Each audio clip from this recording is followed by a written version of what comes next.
आई बाबा आणि साई बाबा शपथ आजचा एपिसोड लई भारी झालाय, लई भारी. नया है वह गेस द गेस्ट.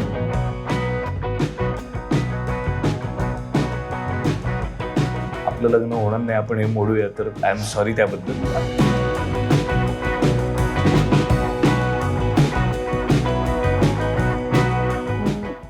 कधीही कुठच्याही वेळेला तुलाच फक्त चूज कर.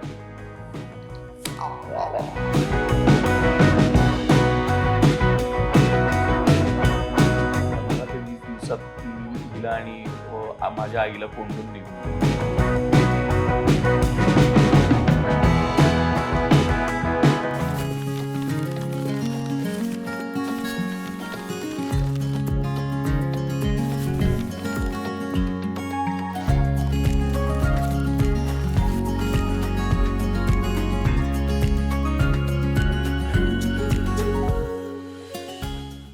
नमस्कार, मी रुजुता देशमुख. द अनुरूप शो मध्ये तुम्हा सगळ्यांचं पुन्हा एकदा मनापासून स्वागत. काही माणसं असं म्हणतात की लग्न संसार हे एक गणित आहे. मग नात्यांचं गणित, मुलांना वाढवण्याचं गणित, पैशांचं गणित, असंच गेली 17 वर्ष हे गणित सांभाळत उत्तम संसार करतायत असं अनुरूप जोडपं आपल्याकडे आलंय. स्वागत करूया प्रियदर्शन जाधव आणि वैभवी जाधव. नमस्कार. नमस्कार. द अनुरूप शो मध्ये तुम्हा दोघांचं मनापासून स्वागत. Thank you thank you so much. खूप दिवस आम्ही दर्शनची वाट बघितली आहे आणि त्याच्याच बरोबरीने अर्थातच तुझीही. आपण तुमच्या संसाराविषयी आणि एकूण तुमच्या नात्याविषयी जाणून घेणारच आहोत. पण त्या आधी द अनुरूप शोची सुरुवात आपण एका गेमनी करतो. बर. तो आहे कॉल युअर बे. बे म्हणजे माहितीये Gen Z term, before anyone else. तर कॉल युअर बे मध्ये जेव्हा तुम्ही पहिल्यांदा भेटलात तो एक कॉल होऊन जाऊ देत. मला वाटतं लँडलाईन असतील ते, बरोबर? मला तर नंबर पाठ आहे 5361541. मला नंबर पाठ आहे अजूनही. तेव्हा पाठ असायचे आपल्याला नंबर. 5361541. हॅलो. हा हॅलो. हा, कोण वैभवी बोलतेय का? हा कोण बोलतंय? बापरे, कोण बोलतंय? अगं, आवाज नाही ओळखलंच. दर्शन बोलतोय. हा दर्शन बोल ना. तू असं काय, मी काय अगं काय नोकरीचा अर्ज करण्यासाठी फोन नाही केलाय. मी काहीतरी महत्वाचं सांगण्यासाठी फोन केलाय तुला. की तुला आठवत असेल की 17 वर्षापूर्वी आपलं लग्न झालं, पण ते लग्न होण्याआधी एकदा मी तुला एक 10 दिवस आधी फोन करून सांगितलं होतं, फोनवरच सांगितलं होतं की आपलं लग्न होणार नाही आपण हे मोडूया, तर आय एम सॉरी त्याबद्दल. आपलं झालेलं आहे लग्न. आता परत करायची इच्छा असेल तर ह्या मोबाईल नंबरवर संपर्क साधा. ओके, विचार करून सांगते. आता ती विचार करणार आहे. आता सगळं कळलंय त्यामुळे विचार करणारच. Thank you, bye. बर, हा काय किस्सा आहे? लग्नाच्या आधी नाही म्हणाला होतो म्हणजे? आमचा एक मित्र आहे, हा. तो रेडिओ मध्ये नोकरी करायचा. तर त्याला माहिती होतं आमचं लग्न ठरलंय. सो तो म्हणाला की आपण प्रँक करूया वैभवी बरोबर. सो आम्ही एका नंबरवरनं फोन केला तिला आणि मी ती दादर स्टेशनला होती, तर मी तिला फोन करून सांगितलं की हे लग्न होऊ शकत नाही, आपण नको करूया, जरा मला नाही करायचंय. तुला काय वाटलं असेल ग? तो खूप कन्व्हिन्सिंगली सांगत होता की आपण नाही करू शकत लग्न.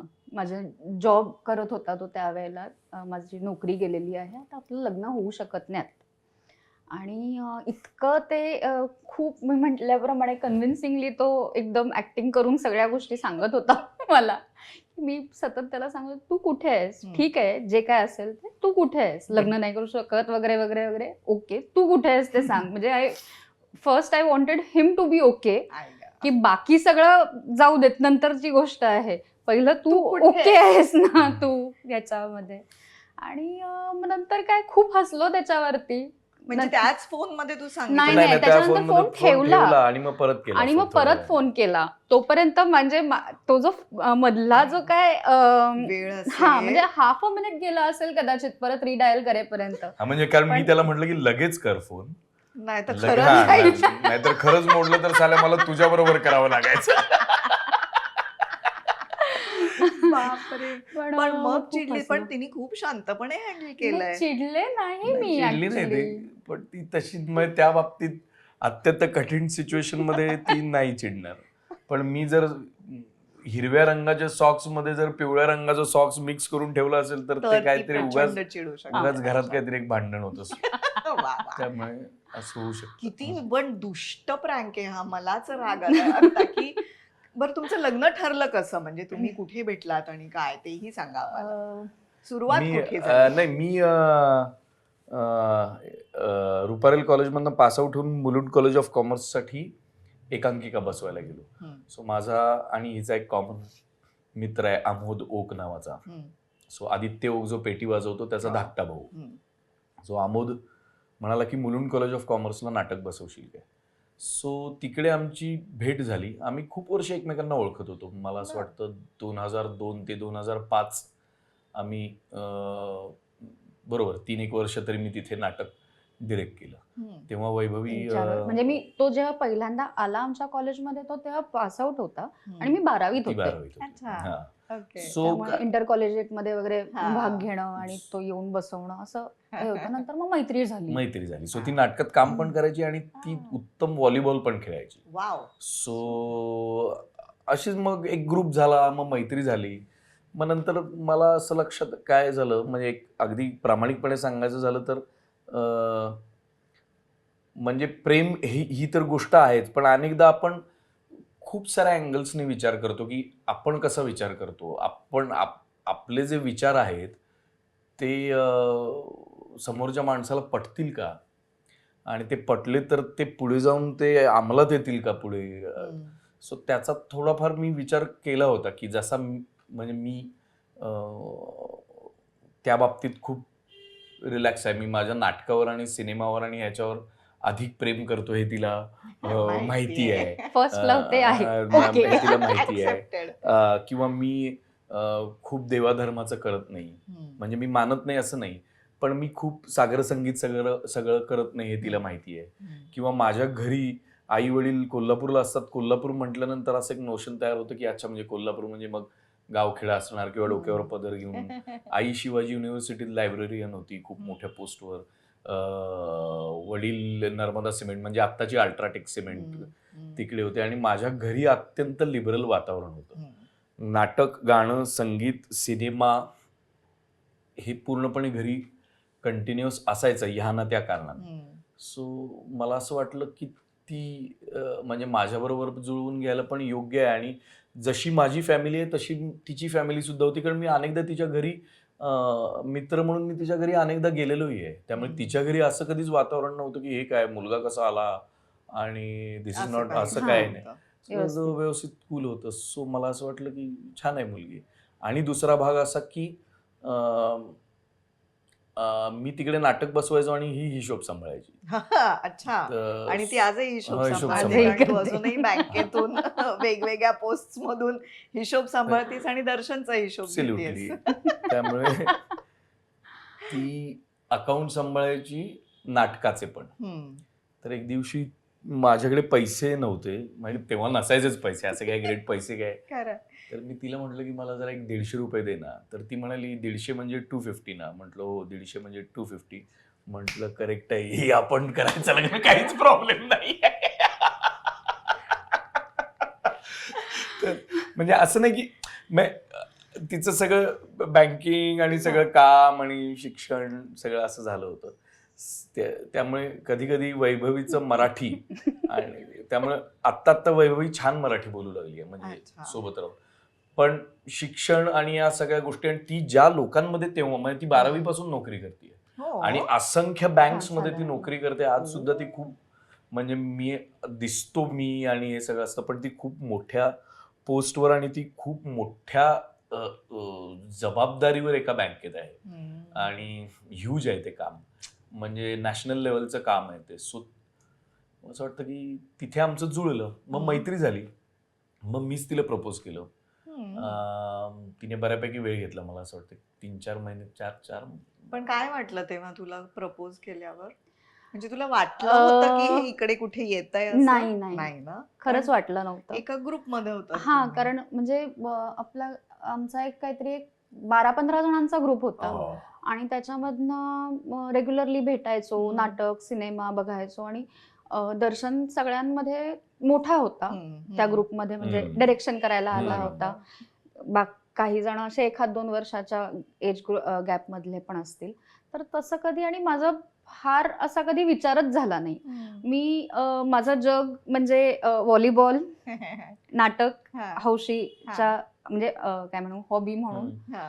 आणि मित्र मैत्रिणी घर एवढंच.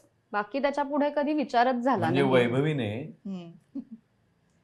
चर्चगेटच नीट पाहिलं नव्हतं, दादरच नीट पाहिलं हा, नव्हतं. म्हणजे- दादर त्यातल्या त्यात पाहिलं असेल, हा. पण म्हणजे मालाड, तू अंधेरी. ठाण्याची आहेस आणि तू रुपारेलला होतीस. हो, नाही आणि नाही, मी ही ठाण्याची आहे, मुलुंडला- ही मुलुंड कॉलेज ऑफ मी मुलुंड कॉमर्सला. आम्ही अच्छा, एका हा. कॉलेजमध्ये मी पण sorry, नव्हतो कधी. करेक्ट तू नाटक हा बसवायला गेलास, sorry. नाटक बसवायला गेलो. हम्म. त्यामुळे जेव्हा त्यांनी विचारलं एकदम अचानक, तेव्हा एकदम बॉम्ब पडल्यासारखं झालं. असं नाही की तो माणूस म्हणून मला आवडत नव्हता, हम्म. But at the same time थोडंफार म्हणजे घरातलं वातावरण जरी लिबरल असलं हम्म. तरी सुद्धा ह्या क्षेत्रातलं कोणीच नव्हतं. हा. कोणीच नाही. म्हणजे दर्शन पहिला आहे माझ्या फॅमिलीमधला की जो फुल फ्लेज या क्षेत्रात काम करतो. हम्म. त्यामुळे ह्या पर्टिक्युलर इंडस्ट्रीमध्ये थोड्याफार प्रमाणात म्हणजे इंटर कॉलेजिएट आणि ह्याच्यामधनं वगैरे मी काम करायचे. तरी सुद्धा मला घरातनं सांगितलं जायचं की हे प्रोफेशन म्हणून करू नको हा. हा. कारण म्हणजे I come from a very modest background, हम्म. की असं नाही आहे की खूप प्रॉपर्टी आहे आणि तू कर काही किंवा काय, तसं दर्शनही नाहीये म्हणजे उगीच हे करायचं. But it was always there की आपल्याला जॉब करायचा आहे, स्टेबिलिटी पाहिजे, हे करायचंय. आणि एकदम अचानक ह्याचं माहिती होतं त्याला काय करायचं आहे पुढे. मित्र म्हणून आम्ही बरेच वर्ष होतो एकत्र, बरोबर. म्हणून मग तो जरा काय म्हणू विचार केला गेला की खरंच की नाही. आणि दर्शन माझं पहिलं प्रेम आहे आणि त्याच्याच बरोबर मग लग्न केलंय. हा. सो येस, ह्यानी मी खूपच लकी आहे. कारण किती जणांना असं म्हणजे मिळतं नाही का मला असं. पण तो विचार काय केलास मग, कारण आमचं क्षेत्र अनिश्चित, काय होईल बर, तेव्हा काही असं खूप नाही, काहीच विस्तार नव्हतं. ती झाला नोकरी नव्हता करायची, या. माझ्याकडे काहीच नव्हतं ना. करेक्ट. पण मग तू हो म्हणताना काय प्रेमाचाच फक्त विचार केलास? खरं सांगायचं तर हो. हा. म्हणजे एका पॉइंटला दर्शन म्हणाला की हे बघ, तुझा काय जर का विचार होत नसेल म्हणजे आपलं पुढे जाणं, तर इट इज ओके. आपण थोडंसं म्हणजे मला आता थोडं झेपत नाहीये नुसतंच मित्र म्हणून राहण्यात, सो आपण जरा ब्रेक घेऊया. ओके. आणि मग तो जो काळ गेला मधला की ज्याच्यामध्ये आम्ही अजिबातच कॉन्टॅक्टच केला नाही एकमेकांना, ठरवून की ठीक आहे म्हणजे काही येत नाहीये तिच्याकडनं उत्तर, त्यावेळेला त्यांनी असं हे केलं की ठीक आहे, उगीच मला आता नाटक असं करत जगायचं नाही आहे अशा ह्याच्यात त्यांनी प्रामाणिकपणे सांगितलं मला ते. आणि मग त्या ह्याच्यामध्ये मी जास्त मला जाणवलं की okay, life with him is tough, definitely it's not easy, but life without him do I want that. तू मिस केलंस तेव्हा हा, म्हणजे तेव्हा मग ती क्लॅरिटी आली की मला नक्की काय पाहिजे पुढे. आणि मी पण खूप म्हणजे मला असं वाटतं मी एक 10 वर्ष मी एकटा राहत होतो. सो म्हणजे अगदी प्रामाणिकपणे सांगायचं तर मी मेंटली सायकोलॉजिकली सुद्धा मला असं झालं होतं की मी आता नाही मी फार काळ एकटा राहू शकत. त्यामुळे मी असं म्हणत होतो तू सांग, जे असेल ते क्लिअरली सांग, कारण मी आता नाही एकटा राहणार. मग 4-5 महिन्यात हो म्हणाली. हो, 6-7 मला आठवत नाही आता किती. आणि मग घरी कधी सांगितलं? साधारण 6-7 महिने झाले. त्याच्यानंतर आम्ही घरी लगेचच साधारण 1-1.5 वर्षात काय झालं, माझं ग्रॅज्युएशन झालं.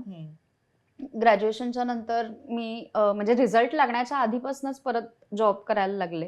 ह्यानं त्या बँकिंगचे एक्झाम्स देत राहिले वगैरे, जॉब मिळाला.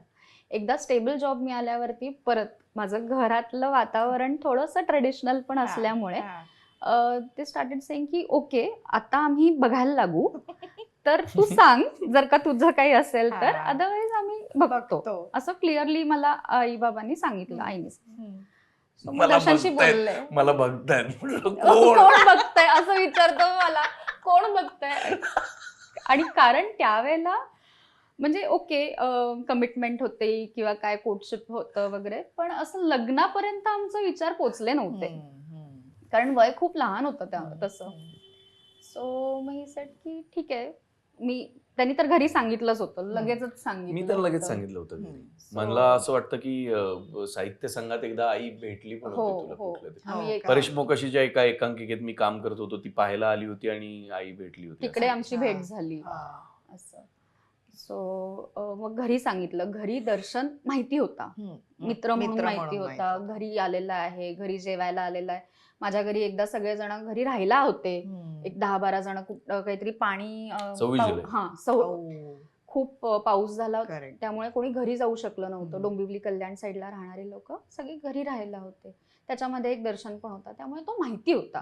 असं कोण, आणि हेही माहिती होतं की त्याला फुल फ्लेज ह्याच्यामध्येच, ह्या क्षेत्रातच करायचं आहे. सो मग आता तो काय करतो, आता काय हे आहे असे. आणि मग तुझा विचार काय आहे नक्की, खरंच पुढे जाणार आहात ना किंवा काय, हे असे बरेच माझे इंटरव्ह्यूज इंडिव्हिज्युअल खूप झाले. मग एक कोल्हापूरला माणूस पाठवण्यात आला. माझ्या ते घरची- कोण आहे? कारण कोल्हापूर म्हटल्यावरती काही संबंधच नाही, करणारच ना. आणि मग बरोबरच आहे. मग तसं नाही कोण म्हणजे काय, एक्स वाय कोऑर्डिनेट्स काय आहेत बाबा ह्या मुलाचे, कुठनं आलेला आहे. बरं, त्याचे दादा आणि वहिनी ठाण्यातच होते राहायला त्यावेळेला. मग त्यांच्या घरी म्हणजे दर्शनला आधी बोलवण्यात आलं. एक भेट अशी झाली माझी ऑफिशियल भेट. म्हणजे भेट म्हणजे अशी तशी नाही, प्रश्न टिडिंग टिडिंग कम्प्लीट भेट म्हणजे जोरदार म्हणजे भेट. मग त्यावेळेला व्यवस्थित एक्सेप्ट केलं. एकदा त्यांना माझं हे कळल्यावरती माझे काय विचार आहेत, आणि ते ट्रस्ट माय जजमेंट प्रत्येक वेळेला.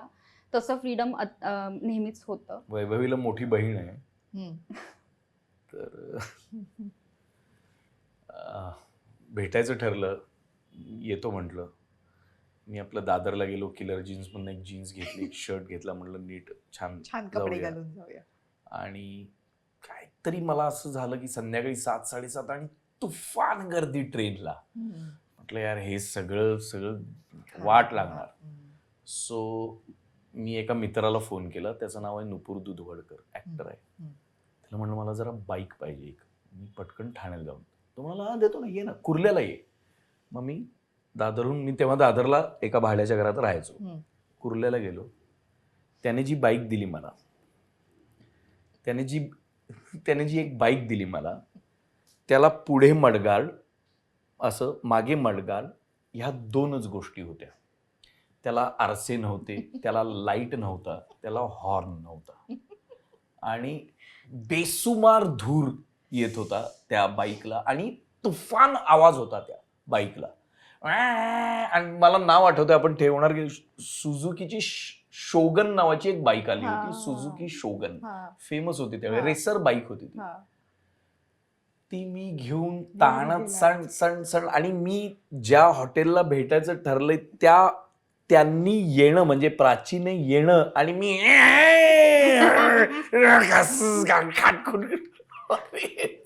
First impression. ठीक आहे म्हणलं, आता काय असं आहे आता. मग बाकी पुढे ओके होतं मग ओके, पुढे एकदम ओके. काहीच म्हणजे कोणीच कशाला करायचं, फक्त एवढंच होतं की करायचंय ना लग्न तुम्हाला दोघांना, मग आत्ताच करा, वेळ काढू नका. वेळ काढू नका असं. सो दर्शन, आणि माझ्या बाजूने एकदम पूर्ण तयारी होती. म्हणजे असं नव्हतं की मी द्विधा मनस्थितीत आहे किंवा मला अजून वेळ पाहिजे किंवा असं काही नव्हतं माझ्या मनात. त्यामुळे झालं पण पटकनच लग्न. ज्या दिवशी लग्न होतं त्या दिवशी, तू आठवतोयस कधी लग्न होतं? ज्या दिवशी लग्न होतं त्या दिवशी गडकरी रंगायतला दुपारी जागोमोहन प्यारेचा प्रयोग होता. सो प्रयोग नाही, तो त्यावेळेला त्याच्यात काम नाही करायचं, मी त्यांनी फक्त बसवलं डिरेक्ट होतं केलं. आणि लिहिलं होतं. त्यामुळे लग्न झालं, संध्याकाळी रिसेप्शन तिकडेच होतं ना, बरोबर ना? हो बरोबर. तर मधल्या वेळेत मी, सिद्धार्थ जाधव, किशोर चौगुले, राहुल असे आम्ही थोडा वेळ गडकरीला जाऊन बुकिंग वगैरे बघून, ओके चला आता दुपारचे म्हणजे सकाळी लग्न, संध्याकाळी रिसेप्शन, मधल्या वेळात बुकिंग वगैरे बघून सगळं ओके, आणि मग रिसेप्शन. पण मग लग्न कसं करायचं ठरवलं? म्हणजे तेव्हा 2 कुटुंब भेटली एकमेकांना, एक काय विधिवत लग्न करूया असं ठरलं? एक आमच्या ह्या बाबतीत फार वाद होते. मला असं वाटत होतं की रजिस्टर मॅरेज करावं, आणि ठीक. तिचं असं म्हणणं होतं नाही मला सगळं करायचं म्हणून. मला सगळं करायचं. असं त्याच्यात हा, वेळ करूया अगदी असं सगळं. म्हणणं. म्हणजे करायचंय ना लग्न तर सगळं करायचं असं. आणि त्यामुळे घरच्यांचं काय म्हणणं होतं तेव्हा? घरचं म्हणजे युजली मी बोलल्यावरती असं कोणी बोलत नाही ना त्याच्या घरचं ना माझ्या वा वा घरचं. कमाल. खरंच म्हणजे हा.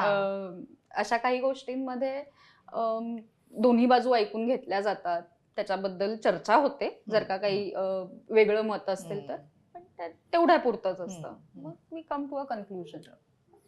असं काय नाही असं काय काहीच, आणि काय हे मी नाही. मला तर आता तर मला म्हणजे चिडेल ती, पण मी एकाही लग्नाच्या कुठल्याही गोष्टीत काहीही ना तिच्या घरच्यांना ना माझ्या घरच्यांना मी काहीही हस्तक्षेप केलं नाही. अच्छा. तुम्हाला करायचं ना सगळं सागर सांगेन, मी येणार, मी लग्न करणार, मला हे पण जरा ते बघे, मला काही विचारायचं त्यांनी नाही. काहीच मी म्हणजे बोट absolutely उचललं काही- नाही. मी फक्त येणार. मी येणार. मी कारण सकाळी त्याला फोन केला होता, हा. उठलायस? तिने फोन केला होता. आज लग्न हा आहे. हो येतो येतो उठ, म्हटलं, हा. काय कारण करू? त्याला ह्या सगळ्या गोष्टींचं म्हणजे त्याचे विचार काय आहेत हे माहिती आहे, हम्म. माझे विचार काय आहेत हे त्याला माहिती आहे. But somewhere he kind of step back की ठीक आहे हिच्या मनाप्रमाणे होऊ दे. हम्म. आणि मग ते पूर्णपणे हे केलं. फक्त आता ह्याच्या पुढे मला काय आता सांगू नका एवढं त्याचं एक वा वा कमाल. आणि मग लग्न करून तुम्ही इथेच राहिलात, काही दिवस कोल्हापूरला गेलात, काय केलं? लग्नानंतर 2 दिवसानंतर कोल्हापूरला गेलो, कारण तिकडे मग एक रिसेप्शन केलं, कारण हा. दर्शनची सगळी फॅमिली तिकडे. तिकडे आहे. हा. मित्रमंडळ, आईबाबांचं मग सगळे नाही मुळात आई बाबांचा सगळा ग्रुप जो आहे तिकडे आहे. तिकडे आहे. हम्म. मी तर 10वी नंतरच इकडे आलो होतो. हम्म. त्यामुळे माझं कोल्हापुरात माझे 2-3 मित्र सोडले अगदी खास, कोणीच नाही. कारण मला कोणी तिकडे ओळखत नव्हतं. मी 10वी नंतर इकडे आलो होतो. हम्म. 10वी पर्यंत शाळा होती. मग अशी तू म्हणालीस की लग्न हे एक गणित असतं. हम्म. सो गणितात मी 10वीत फेल झालो होतो. सो फेल झाल्यामुळे मी मुंबईत आलो. मी जर पास होतो 10वीत हा. विथ फ्लाइंग कलर्स वगैरे तर विसरून जायचं प्रियदर्शन जाधवला वगैरे, काही संबंधच नाही काय. ते तर माझं तिकडे कोणी नव्हतं, पण आई बाबांचं इतकी वर्ष ते तिकडे आहेत, त्यांचं बरोबर. इतकं मोठं सर्कल आहे, त्यांचं सोशल सगळं सर्कल मोठं आहे, मित्रमंडळ आहे. सो तिकडे रिसेप्शन केलं. मग नंतर आम्ही परत इकडेच. मग एक आल्या लग्न झाल्यावर एक साधारणतः 15 ते 20 दिवसात मी हिला आणि माझ्या आईला कोंडून निघून गेलो एक दिवशी. का? हा काय किस्सा आहे? एकटं राहण्याचं हा, मी इतकी सवय होती दर्शनला. हा बरोबर, एवढी वर्ष हा, एकटा एवढी वर्ष राहतोय. एकटा. आणि आता अचानक एक मुलगीच आली घरात. हा. हा, तेही ठीक होतं, कारण आम्ही अच्छा. दोघेही लवकर बाहेर पडायचो किंवा मी हा. सकाळी लवकर बाहेर पडायचे. तर एक दिवस काहीतरी मला आणि दर्शनची आई आली होती इकडे ठाण्यात, आणि आम्हाला दोघींना कुठेतरी जायचं होतं वाटतं, का काय फंक्शन होतं आता मला आठवत नाही हा. नक्की. पण आम्ही दोघेही घरी होतो हम्म. आणि दर्शन त्याच्या प्रयोगाकरता का प्रयोगालाच. प्रयोगाला तो निघाला, आणि आम्ही बाय वगैरे केलं. आम्ही आतल्या खोलीत होतो वगैरे, ओके ठीक आहे. आणि तो बाहेरनं कुलूप घालून निघून गेला. आणि नंतर आवरलं आम्ही सगळं तयार गेलं. झालं, टाक, टाक, टाक उघडत करून का गेलं. नाही दरवाजा, उघडत का नाही दरवाजा. त्याला फोन केला, तो होता काहीतरी विक्रोळीला वगैरे विक्रोळीपर्यंत train पोहोचलो होतो मी. अरे. मध्ये होता. बापरे. अरे मी लॉक करून आलोय. मग आम्ही होतो 3ऱ्या मजल्यावरती, लिफ्ट नव्हती त्या घराला. शेजारच्या काकांना फोन केला, ते 3 मजले खालती उतरून गेले. आम्ही खिडकीतनं चावी टाकली, ते परत 3 मजलेवरती आले, कुलूप आई. काढलं आणि गेलो. बरं, हा एक किस्सा झाला. त्याच्यानंतर इरा झाल्यावरती इरा आणि आईला परत ठेवलं आतमध्ये, सेम. सगळी कुलप तू लपवून ठेव बरं घरातली. अरे दर्शन आणि त्याचं विसरण्याचं हे कधीतरी म्हणजे आता सुद्धा मी त्याचा फोन आणि वॉलेट मी माझ्याकडे ठेवलेला आहे, कारण त्याला तो माहिती नाहीये विसरणार. की ते माझ्याकडे. हो, आता पण मी बघितलं हा, इथल्या बरोबर. इथे माझा फोन कुठे, माझा फोन इथेच होता हा, phone. हा, हा. वा वा. मग मी केस विंचरायला आत गेलो आणि कंगवा ठेवून आलो होतो. हा. बऱ्याच गोष्टी असं असं काही ना अशा काहीतरी तो अनेक ठेवतो. गोष्टी, हा, म्हणजे वा वा, त्याचं एक वेंधळेपणा. रेकॉर्ड आहे. माझ्या मामाच्या घरी जेव्हा आपण तो जातो, ओके, हा. तेव्हा काही ना काहीतरी तो विसरणारच, असं एक ते लिहून ठेवलेलं रूल आहे. वॉलेटच विसरला, घड्याळ. घराची चावी, घड्याळ, काहीतरी विसरतच. त्यामुळे आता त्यांना पण सवय झाली. दर्शन बाहेर पडल्यावरती लिफ्ट मध्ये पोहोचल्यावर तो सगळं सगळे check चेक करतात आता काय राहिलंय का त्याचं.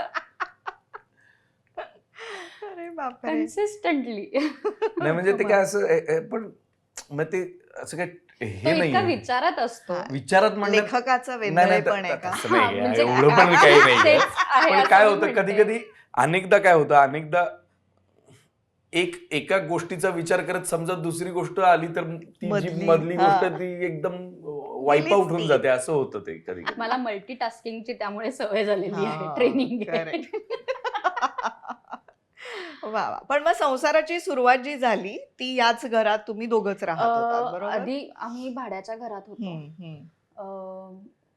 त्याच्यानंतर मग वर्षाच्या आतच आम्ही स्वतःचं घर म्हणजे घेतलं. एवढं मोठं भाड्याचं घर की हा. तिकडे मी नाटकाच्या तालमी हा, करायचो. खूप एवढं मोठा हॉल मोठं होता. घर घेतलं म्हणजे होतं. मुद्दामून ऍक्च्युली घर घेतलं होतं कारण कोल्हापूरवरनं सगळे जण येणार होते हो. लग्नाच्या ह्याच्यामध्ये. हम्म. तर त्यावेळेला तसं घर मग त्यांना बरं वाव. पडलं. एक टेरेस होतं छोटं ठाण्यातच. छोटं? छोटं नाही मोठं होतं terrace. Okay. वा वा. आणि 400 hall पण स्क्वेअर होता. फीट 400 साडेचारशे स्क्वेअर फीट च- नाही 400 साडेचारशे काय म्हणतोय 500 500 स्क्वेअर फीट ची जागा होती उभं राहून नाटकाची तालीम करायचो आम्ही. कमाल. आम्ही होळी वगैरे पण तिकडे होळी भरपूर काय खेळली, वाटेल ते केलेलं आहे तिकडे त्या वा. गॅलरीत. म्हणजे मोठं घर होतं. कमाल. मग काही दिवस तिकडे राहिलो. तिकडे खूप उंदीर यायचे फक्त. मग छोटं घर झालं मग छोटं घर झालं एकदम.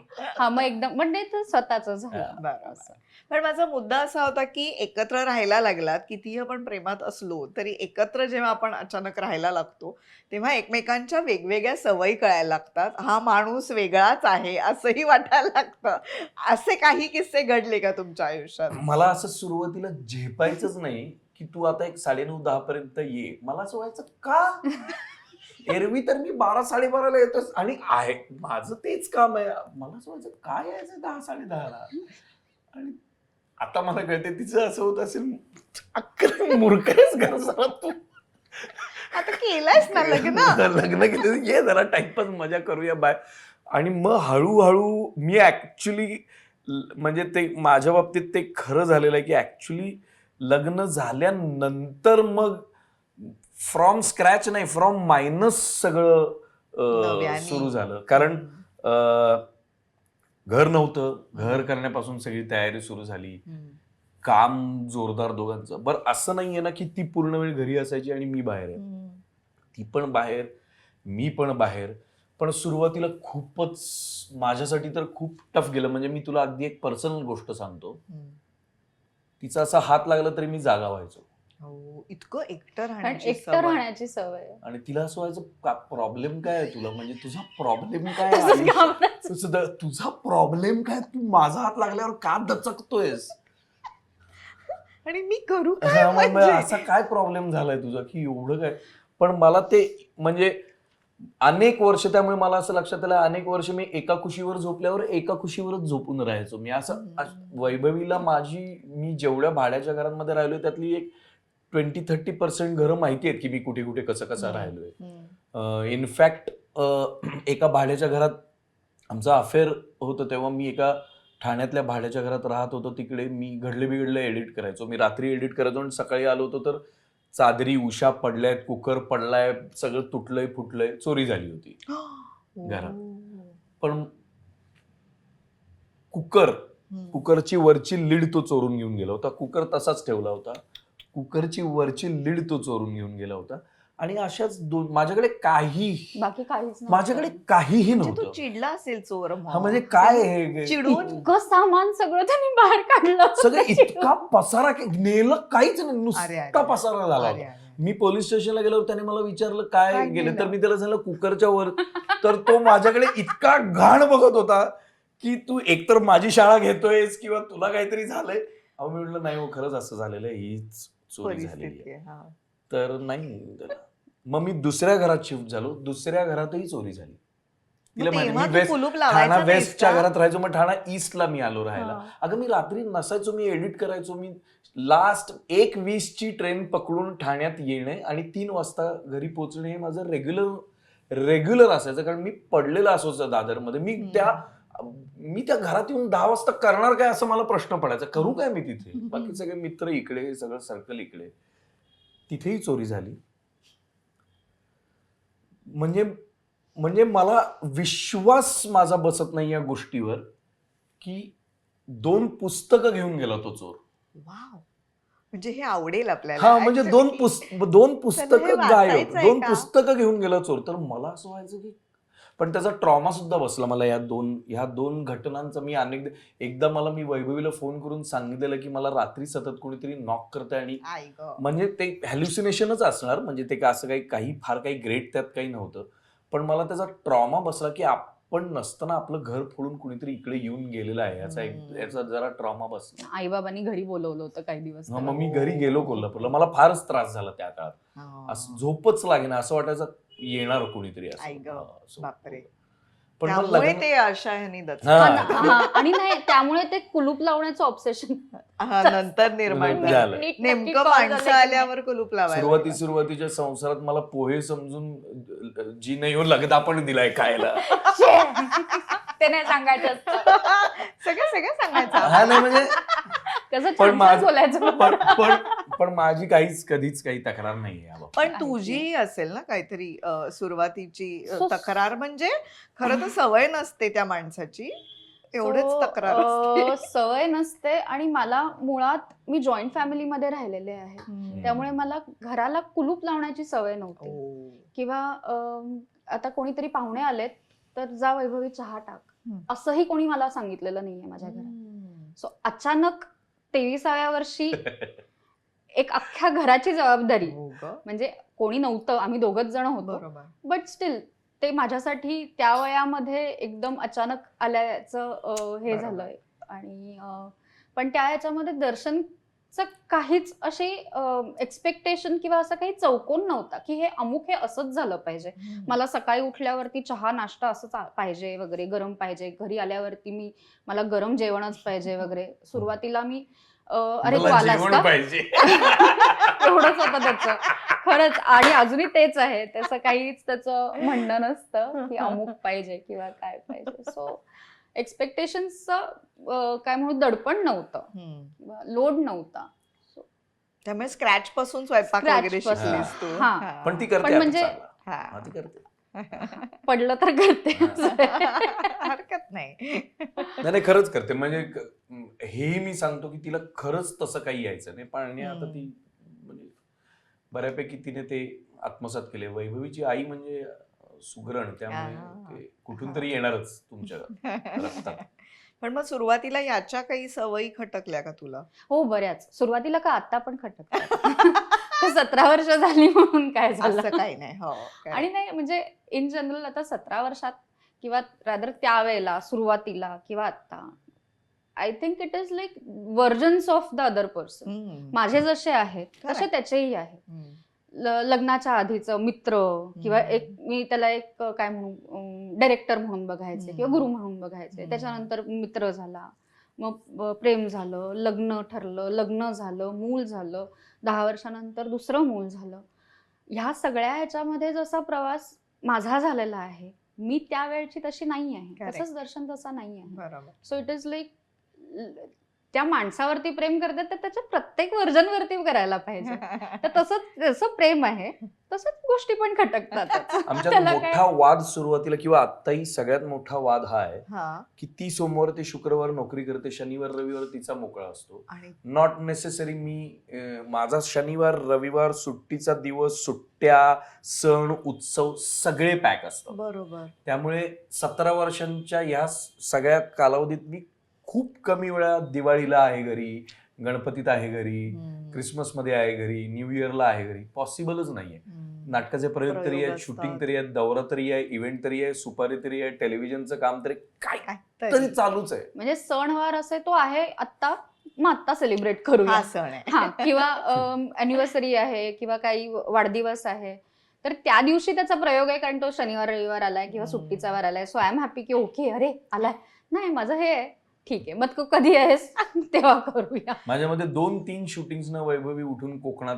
आली आहे. हा, म्हणजे मग त्यावेळेला मग मी तसा तिकडे वेळ जायचंय देऊया. हम्म. की तू इकडे येऊ शकत नाहीस, मला सुट्टी आहे, मी येते तिकडे. हम्म. तसं अजूनही म्हणजे मला असं वाटतं प्रयोगांना वगैरे ज्या ज्या वेळेला मला शक्य असतं त्या वेळेला अगदी मुलांना घेऊन पण मी गेलेले आहे. हा. की तसं काही म्हणजे तूच आलं पाहिजेस असं हम्म. कसं तुला हे करता येत नाही, त्याच्यावरनं डेफिनेटली वाद होतात. Correct. असं म्हणणारच नाही की खूपच जास्त सगळ्याच बाबतीत असलं पाहिजे. बट बऱ्यापैकी प्रमाणात मग मी बोथ काइंड ऑफ तेवढी स्पेस पण देतो एकमेकांना आणि ऍडजस्ट पण करतो तसं. आणि काय होतं म्हणजे मी नेहमी म्हणते असं हे त्याला की हे तुझं जे प्रोफेशन आहे ज्याच्यामध्ये तुला सोमवार ते शुक्रवार वेळ असतो आणि मला शनिवार रविवार वेळ असतो, ते आपण कॉम्प्लिमेंट करतो मुलांना. कारण आता इराच्या शाळेत जर का काहीतरी आहे किंवा तिला पिकअप करायचं आहे आणि मधला वार आहे, तर नाहीतर मला सुट्टी घ्यावी लागली असती जर का तुझी रेग्युलर नोकरी असती तर. पण तो मग हा मी अमुक वेळेला ना, हा मी आहे, मी नंतर जाईन तिला ड्रॉप करून. मग ते तसं ऍडजस्ट होतं, तसं मॅनेज होतं. मग बरेचसे नातेवाईकांकडे जायचंय, लग्न कार्य त्याच्या घरातल्यापैकी किंवा माझ्या ह्याच्यापैकी, ते तिकडे मी जाते, दर्शन येत नाही. त्याच्याबद्दल तो हॅपी असतो की त्याला फार सगळ्या त्या पूजा कार्य वगैरे त्याच्यामध्ये जायला लागत नाही. काय मग सध्या काय? हा ओके. सुरू होतं सगळं. वा वा. या तुमच्या आठवणींमध्ये आपण रमलोय, तर आपल्याकडे एक आठवणींची सफर असते. तुमचेच काही फोटोज आहेत जे आम्ही तुम्हाला दाखवणार आहोत आणि ते कुठले फोटोज आहेत, त्याच्या पुढे मागे काय घडलं होतं हे तुम्ही आम्हाला सांगणार आहात. ओके. अरे हा पुण्याच्या एका लग्नातला आहे माझ्या एका कझिन बहिणीच्या, नाही काय म्हणतात, भाची ना. तू मला विचारते भाची बहिणीची मुलगी. ओके. तिच्या लग्नात गेलेलो आम्ही, पुण्याला गेलो होतो, तिथला फोटो आहे. हे आम्ही वैभवी आली होती हवाई उद्याच्या सेटवर. किती छान. वैभवी मला असं वाटतं की अनेक वर्षानंतर वैभवी टेलिव्हिजनवर एकत्र आली. खूप वर्ष. मला असं वाटतं की टाइमपास, त्याच्यानंतर इराचा एक काहीतरी एपिसोड झाला आणि त्यानंतर हा, म्हणजे अगदी 5-6 वर्षानंतर टीव्हीवर एकत्र दिसलो आम्ही. कमाल. मस्त फोटो आहे. हे आम्ही गेटवे ऑफ इंडियाला गेलो होतो आणि हा फोटो इराने काढला. इरा लहान होती. गेटवे ऑफ इंडियाला गेलो होतो, असंच काहीतरी भटकायला गेलो होतो, तर काढलेलं. काय अॅनिव्हर्सरी होती मला आठवत नाही. खूप जुना आहे. अॅनिव्हर्सरी डेफिनेटली नव्हती, असंच गेलो होतो. हा दर्शनच्या वाढदिवसाचा आहे. बरोबर. आता एक साधारणतः दोन एक वर्षांपूर्वीचाच फोटो आहे. वाढदिवसाचा फोटो.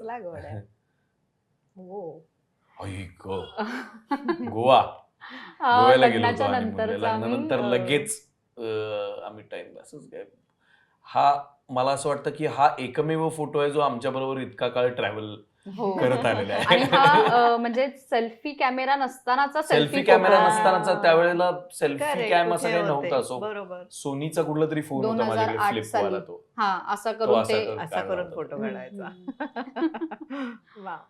कुठल्या साली लग्न झालं तुमचं? 2008. त्यानंतरच्या ट्रिपचे काही किस्से होते का? हे गोव्याचेच काही किस्से होते, असं काही होतं का? गोव्यात पोचतानाचा एक मोठा किस्सा म्हणजे काय झालं, कोल्हापूरला होतो आम्ही, रिसेप्शनला होतो. गोव्याला जायचं. वैभवीला म्हणलं मित्राची गाडी घेतो, गाडीने जाऊ निवांत. माझा एक प्रताप नाईक नावाचा एक मित्र कोल्हापुरात, त्याने नवी कोरी गाडी घेतली होती. न्यू ब्रँड कार होती. तो म्हणाला घेऊन जा.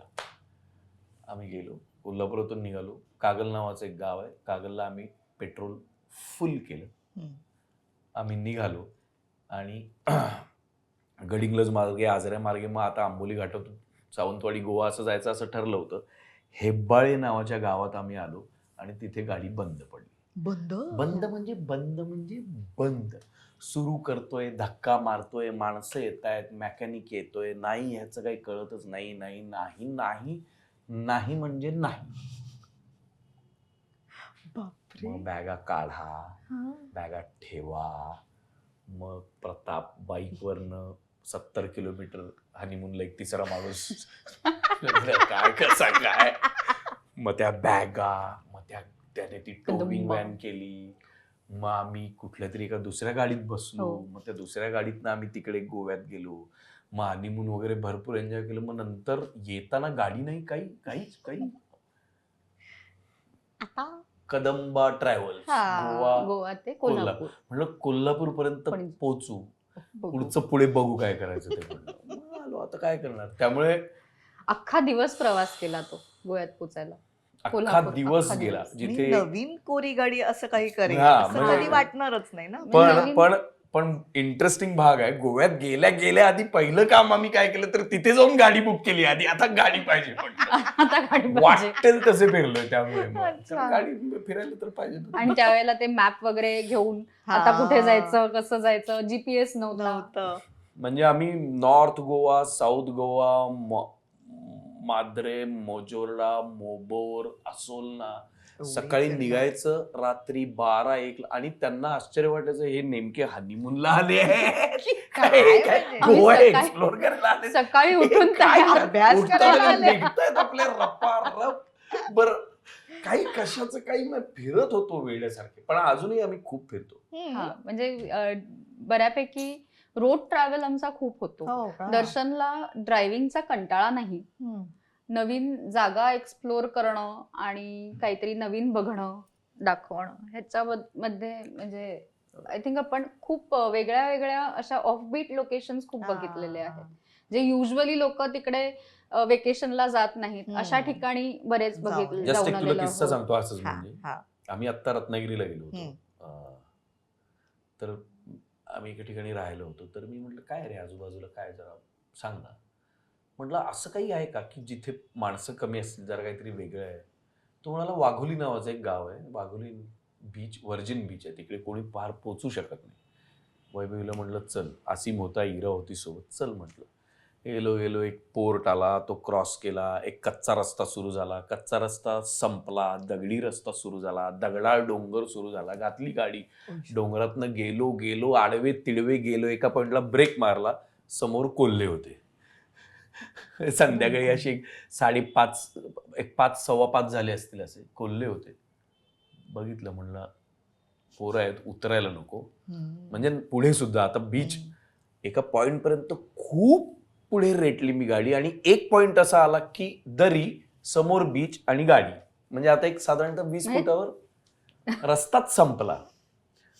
बरं, वळवायची तर आहे गाडी, आता भागे तर यायचे. मग अशी हळू हळू हळू हळू हळू करत गाडी वळवली. म्हटलं आता काय येत नाही, उतरूया थोडा वेळ. सनसेट वगैरे बघितला, अंधारातनं मग परत गाडी दगडातून परत कसे बसे आम्ही मजा बाहेर. आली. म्हणजे मग मोर दिसला, हा, लांडोर दिसला, वेगवेगळे हरिण पण पक्षी दिसले. दिसले, वेगवेगळे पक्षी हो. दिसले. सो अनटच्ड म्हणजे एवढं हो, अनटच्ड आम्ही तुम्ही भरपूर, करता भरपूर, की भरपूर.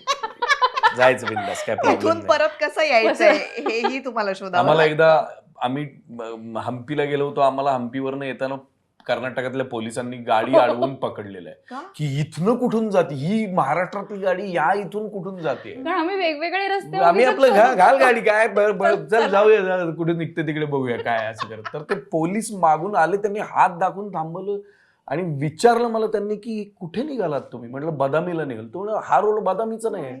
म्हटलं आहे. ते म्हणाले नाही, हायवे बाहेरून आहे. म्हटलं आम्हाला नाही जायचं हायवेवरून, आम्हाला आम्हाला आतून जायचं. आतनं गावं बघत असे छान निघालो होतो.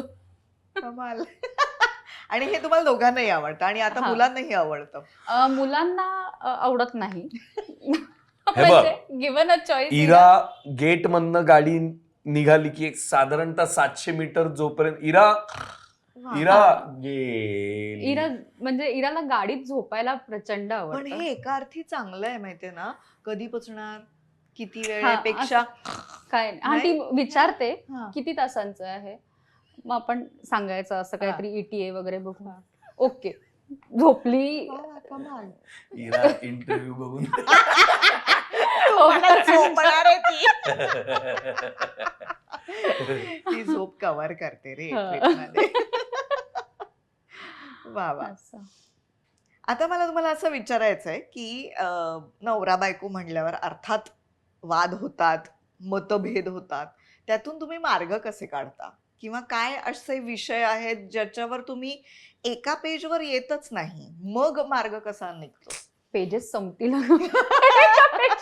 हे बघ, भांडणं झाली तर ती एवढी पराकोटीची होतात, इतकी पराकोटीची होतात पण मग ते तसंच आहे ना की तुम्ही माणसाचं कुठलंही इमोशन परमनंट टिकू शकत नाही. ते नंतर मग तुमचं तुम्हाला पण कधी ना कधीतरी ते रिअलाइज होतच की हे जरा जास्त झालं किंवा हे जरा अति ताणलं गेलं. इशू बेस्ड भांडण असतं, म्हणजे अमुक एक काहीतरी पटलं नाही किंवा त्याच्यावरनं झालं, त्यामुळे तो माणूसच पूर्णपणे आपण चुकीचा धरत बरोबर. नाही. तशा ह्याच्यामध्ये पण अशा वेळेला तुम्ही कसं, तुमची पद्धत काय आहे? म्हणजे अबोला ही पद्धत आहे का कचा भांडून संपवता? अच्छा दोन्ही करतो. नाही, दोन्ही करतो. हे बघ, खूप भांडल्यावर अबोला होतो, हा. खूप बोलून झाल्यावर ना तिला सुचत ना मला सुचत, मग अबोला. सगळं हा. अबोला होतो. पण कारण मला खूप बोलावं लागतं, हा. मग मी खूप Express बोलते. करतेस हा, तू.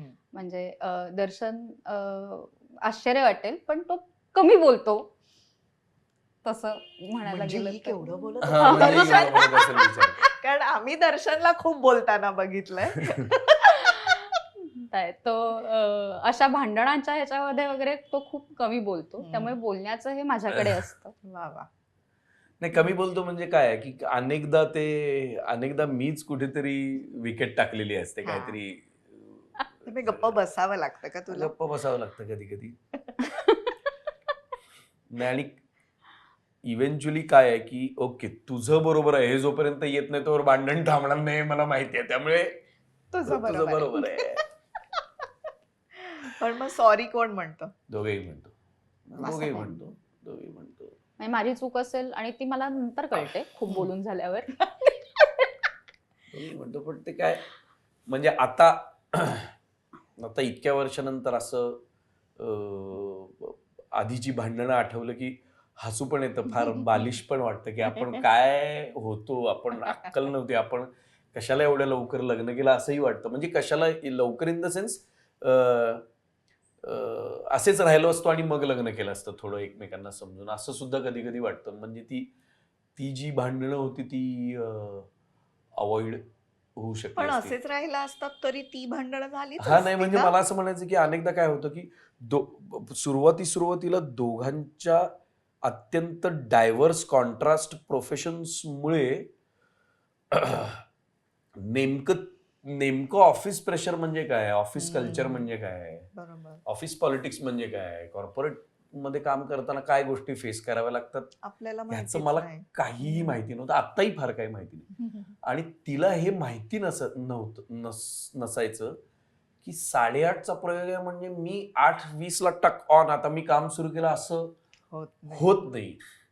किंवा नाटक जवळ येते तर एक्झॅक्टली काय होतंय, मग ते मी लिहित असेन, ऍक्ट करत असेन, डिरेक्ट करत असेन किंवा मी सिनेमा करत असेन, मी एखादं काम करतोय तर नेमकं काय होतंय ना हे असं प्रत्येक वेळेला आर्टिक्युलेट करून सांगता येत नाही की आतमध्ये नेमकं काय होतंय. बरोबर. मग नाटक चांगलं होतंय, वाईट होतंय, बरं होतंय, ह्या व्यतिरिक्त सुद्धा ते काहीतरी असतं जे आपल्याला कधी असं सांगता येत नाही की हा ते सगळी ती प्रोसेस कंप्लीट झाल्यावर, त्याचे 4 प्रयोग झाल्यावर किंवा शूटिंगचे 4 कामं झाल्यावर लक्षात येतं ओके आता हे मार्गी लागलं काम. सो त्यात खूप मला असं वाटतं वाद व्हायचे सुरुवातीला. ते कळायला वेळ लागला. हा, की- ते कळायला हा. वेळ लागला आणि एकंदरीत मॅच्युरिटी लेवल पण नव्हती. बरोबर. म्हणजे खरंच नव्हती हम्म. त्यावेळेला. म्हणजे आता दर्शन म्हणाला असं हसू येतं, हसू येतं म्हणजे अशा अक्षरशः. अरे आपण तेव्हाची ह्याच्यावर भांडणं, हा. तेव्हा असं भांडायचो म्हणून.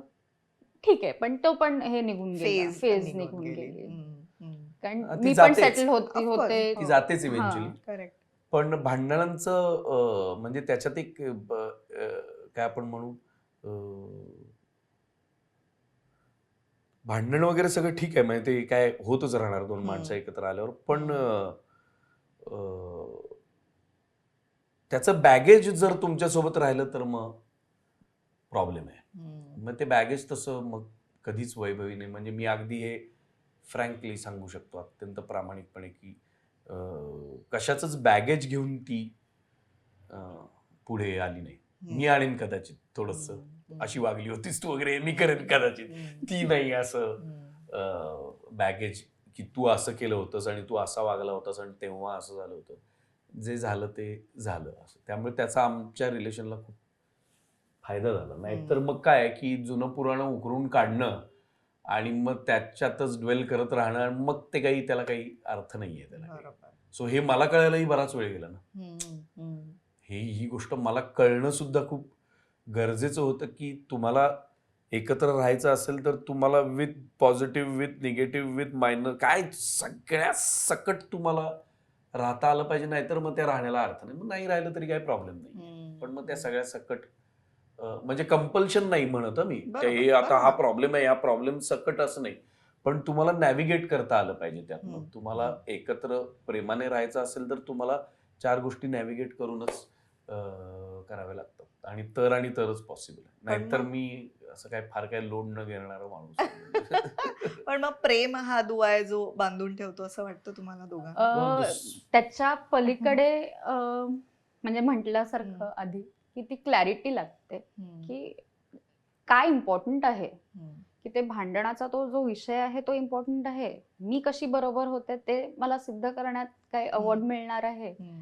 का काय, का मला दर्शन बरोबर राहायचं आहे किंवा आपल्याला एकत्र नीट राहायचं आहे. हम्म, नुसतंच म्हणजे दोन माणसं आपलं भांडत हम्म. राहतायत, it There doesn't is no work that. म्हणजे आम्ही सुद्धा अनेकदा असं बोललेलो आहोत हम्म. अगदी, की हे तुटायचं असतं तर कधीच तुटलं असतं सुरुवातीला. हम्म. म्हणजे अशी फेज एक होती Correct. की हे कदाचित तुटलं असतं. हम्म. एवढी भांडणं झाली आहेत कधी कधी. बरोबर. पण ते तुटलं नाही याचा अर्थ ते आम्ही नंतर नीट खूप हँडल केलं आणि इव्हेंच्युअली ते प्रेमच आहे. नाहीतर मग ते हम्म. नाहीतर मग त्याला काही कशालाच काही अर्थ नाही. हम्म. मग ते प्रेमच आहे. वा वा, कौतुक आहे खरंच. हा. कारण आता आपण बघतो की कदाचित आताची पिढी खूप पटकन डिसिजन घेऊन मोकळी होते बघ.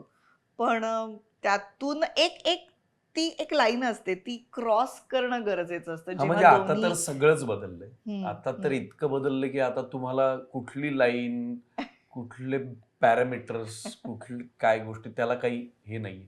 तरीही माझ्याहून लहान माझ्या काही मैत्रिणी आहेत, माझे काही मित्र आहेत ज्यांची लग्न झाली आहेत, जे एकत्र राहत आहेत, जे माझ्या क्षेत्रातलेच आहेत सगळे, हम्म. त्यांच्याकडे बघून सुद्धा मला असं वाटतं की नाही, तरीही मग तुम्ही नॉट नेसेसरी तुम्ही अगदी लग्नच केलं पाहिजे किंवा केलं तर मग असं अगदी सागर संगीतच करायला पाहिजे सगळं, असं काही नाही. पण मग एकत्र राहण्याच्या टर्म्सवर जेव्हा दोन माणसं येतात तेव्हा तुम्ही लग्न करा किंवा करू नका, रूल तर तेच सेट होतात. बरोबर. रूल्स तर तेच सेट होतात. त्यामुळे ते नियम तुम्ही किती बदलायचं ठरवलं तरी बदलता येत नाही. चला आता एक गेम खेळूया. Okay. खूप सिरियस बोललो आपण. थोडासा लाईट मूड होऊन जाऊदेत. कोण कोणास म्हणाले. ओके, सो हा. तुम्हाला फक्त पॉइंट आउट करायचंय की ही गोष्ट जनरली तुमच्या नात्यात हा म्हणतो तुला किंवा तू बरं. म्हणतेस याला. Okay, I love you. दोघंही म्हणतो. अच्छा, पॉइंट आउट करायचं. ओके. नाही, ही आधी म्हणते. ओके. सॉरी.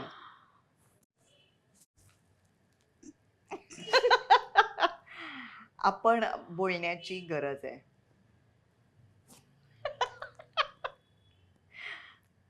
जिमला जाण्याची किंवा व्यायाम करण्याची गरज आहे. तुला काहीही कळत नाही. तिन्हीच दोन्ही बोटं दाखवली. कंटाळा आलाय, आज काहीच नको करायला. वेळेत झोपत जा रे किंवा झोपत जा ग. कोणीच कोणाला नाही. दोघंही जेव्हा जागरण झोपेत करणार. झोप.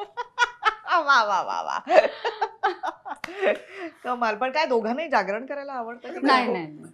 ती तर काय, ती वैभवी तुझं तर- 9:30ला पॅक व्हायची आधी. म्हणजे मी 10 वाजता म्हणजे माझ्याकडचे सगळेच जण झोपायचे. हा, आधीपासूनची सवय सवय आणि आहे. नोकरीमुळे पण ते आपोआप होत नोकरीमुळे असेल पण ना की म्हणजे जायचंय शाळेपासून, कारण मला सकाळी मी 6 वाजता घर सोडायचे डबे घेऊन. 3 डबे घेऊन मी 6 वाजता घर सोडायचे. आधी व्हॉलीबॉलची प्रॅक्टिस असायची, हा. त्याच्यानंतर मग शाळा, मग क्लास, मग परत व्हॉलीबॉलची प्रॅक्टिस, मग घर. बापरे. असं माझा तो दिवस असायचा. हो. कॉलेजमध्ये असताना सुद्धा म्हणजे अगदी मी TY पर्यंत म्हणजे मध्ये मध्ये त्या वेकेशन मध्ये जॉब करायचे वगैरे, तरी सुद्धा साधारणपणे तसंच स्केड्यूल असायचं. सो मला रात्रीची झोप वेळेवरती, कारण दमायचेच मी केवढी, आणि दर्शनचा दिवसच चालू होतो रात्रीपासून. सो म्हणजे हा मेजर असं अनेकदा झालेलं आहे की वैभवी 7:30-8ला घरी आली आणि मी 8 वाजता उठलोय रात्री, आणि मी आंघोळ वगैरे करून म्हणतो तुझं तू जेव, तुझं तू बघ, आता मी बसतो माझं काम करत. मग मी 2, 3, 4 जमेल तसं, कधी कंटाळा आला तर केलं नाही केलं, पण ते तसं व्हायचं. कारण असं माझ्या कामाचा काही सेट पॅटर्न नाही आणि तिच्या कामाचा परफेक्ट सेट पॅटर्न आहे अशा. त्यामुळे असं ते इतकं वेगळं आहे. म्हणजे दर्शन रात्री उशिरा यायचा, म्हणजे लग्नाच्या आधीची गोष्ट सांगते. तो दादरला राहायचा, 6-7 जण एकत्र राहायचे कबूतरखान्याच्या इथे, दादर स्टेशनच्या जवळ. त्यावेळेला मी अंधेरीला जॉब करायचे. सकाळी लवकर यायचे मी, साधारण एक 7 वाजता वगैरे पोहोचायचे तिकडे दादरला, आणि दर्शन नुकताच असा 3-4 वाजता वगैरे झोपला असायचा. तो यायचा तिकडे, ज्या काय अवतारात यायचा तो यायचा.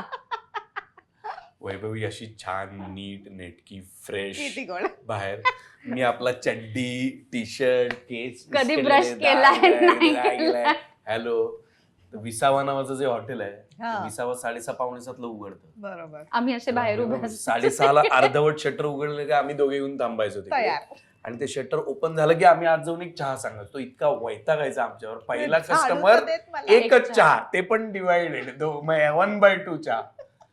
का अजून काही सुरू झालं नाही, काय नाही. आणि तो असा बघायचा माझ्याकडे, ही मुलगी काय पाहिलं या मुलामध्ये, जो चड्डी टी शर्ट घालून इकडे आलेला आहे, चप्पल घालून काहीतरी, असा धमाल यायची सगळी. दररोज ते काका असे बघायचे आमच्याकडे, आणि मग तो स्टेशन पर्यंत यायचा मला ड्रॉप करायला, मग परत जाऊन झोपायचं.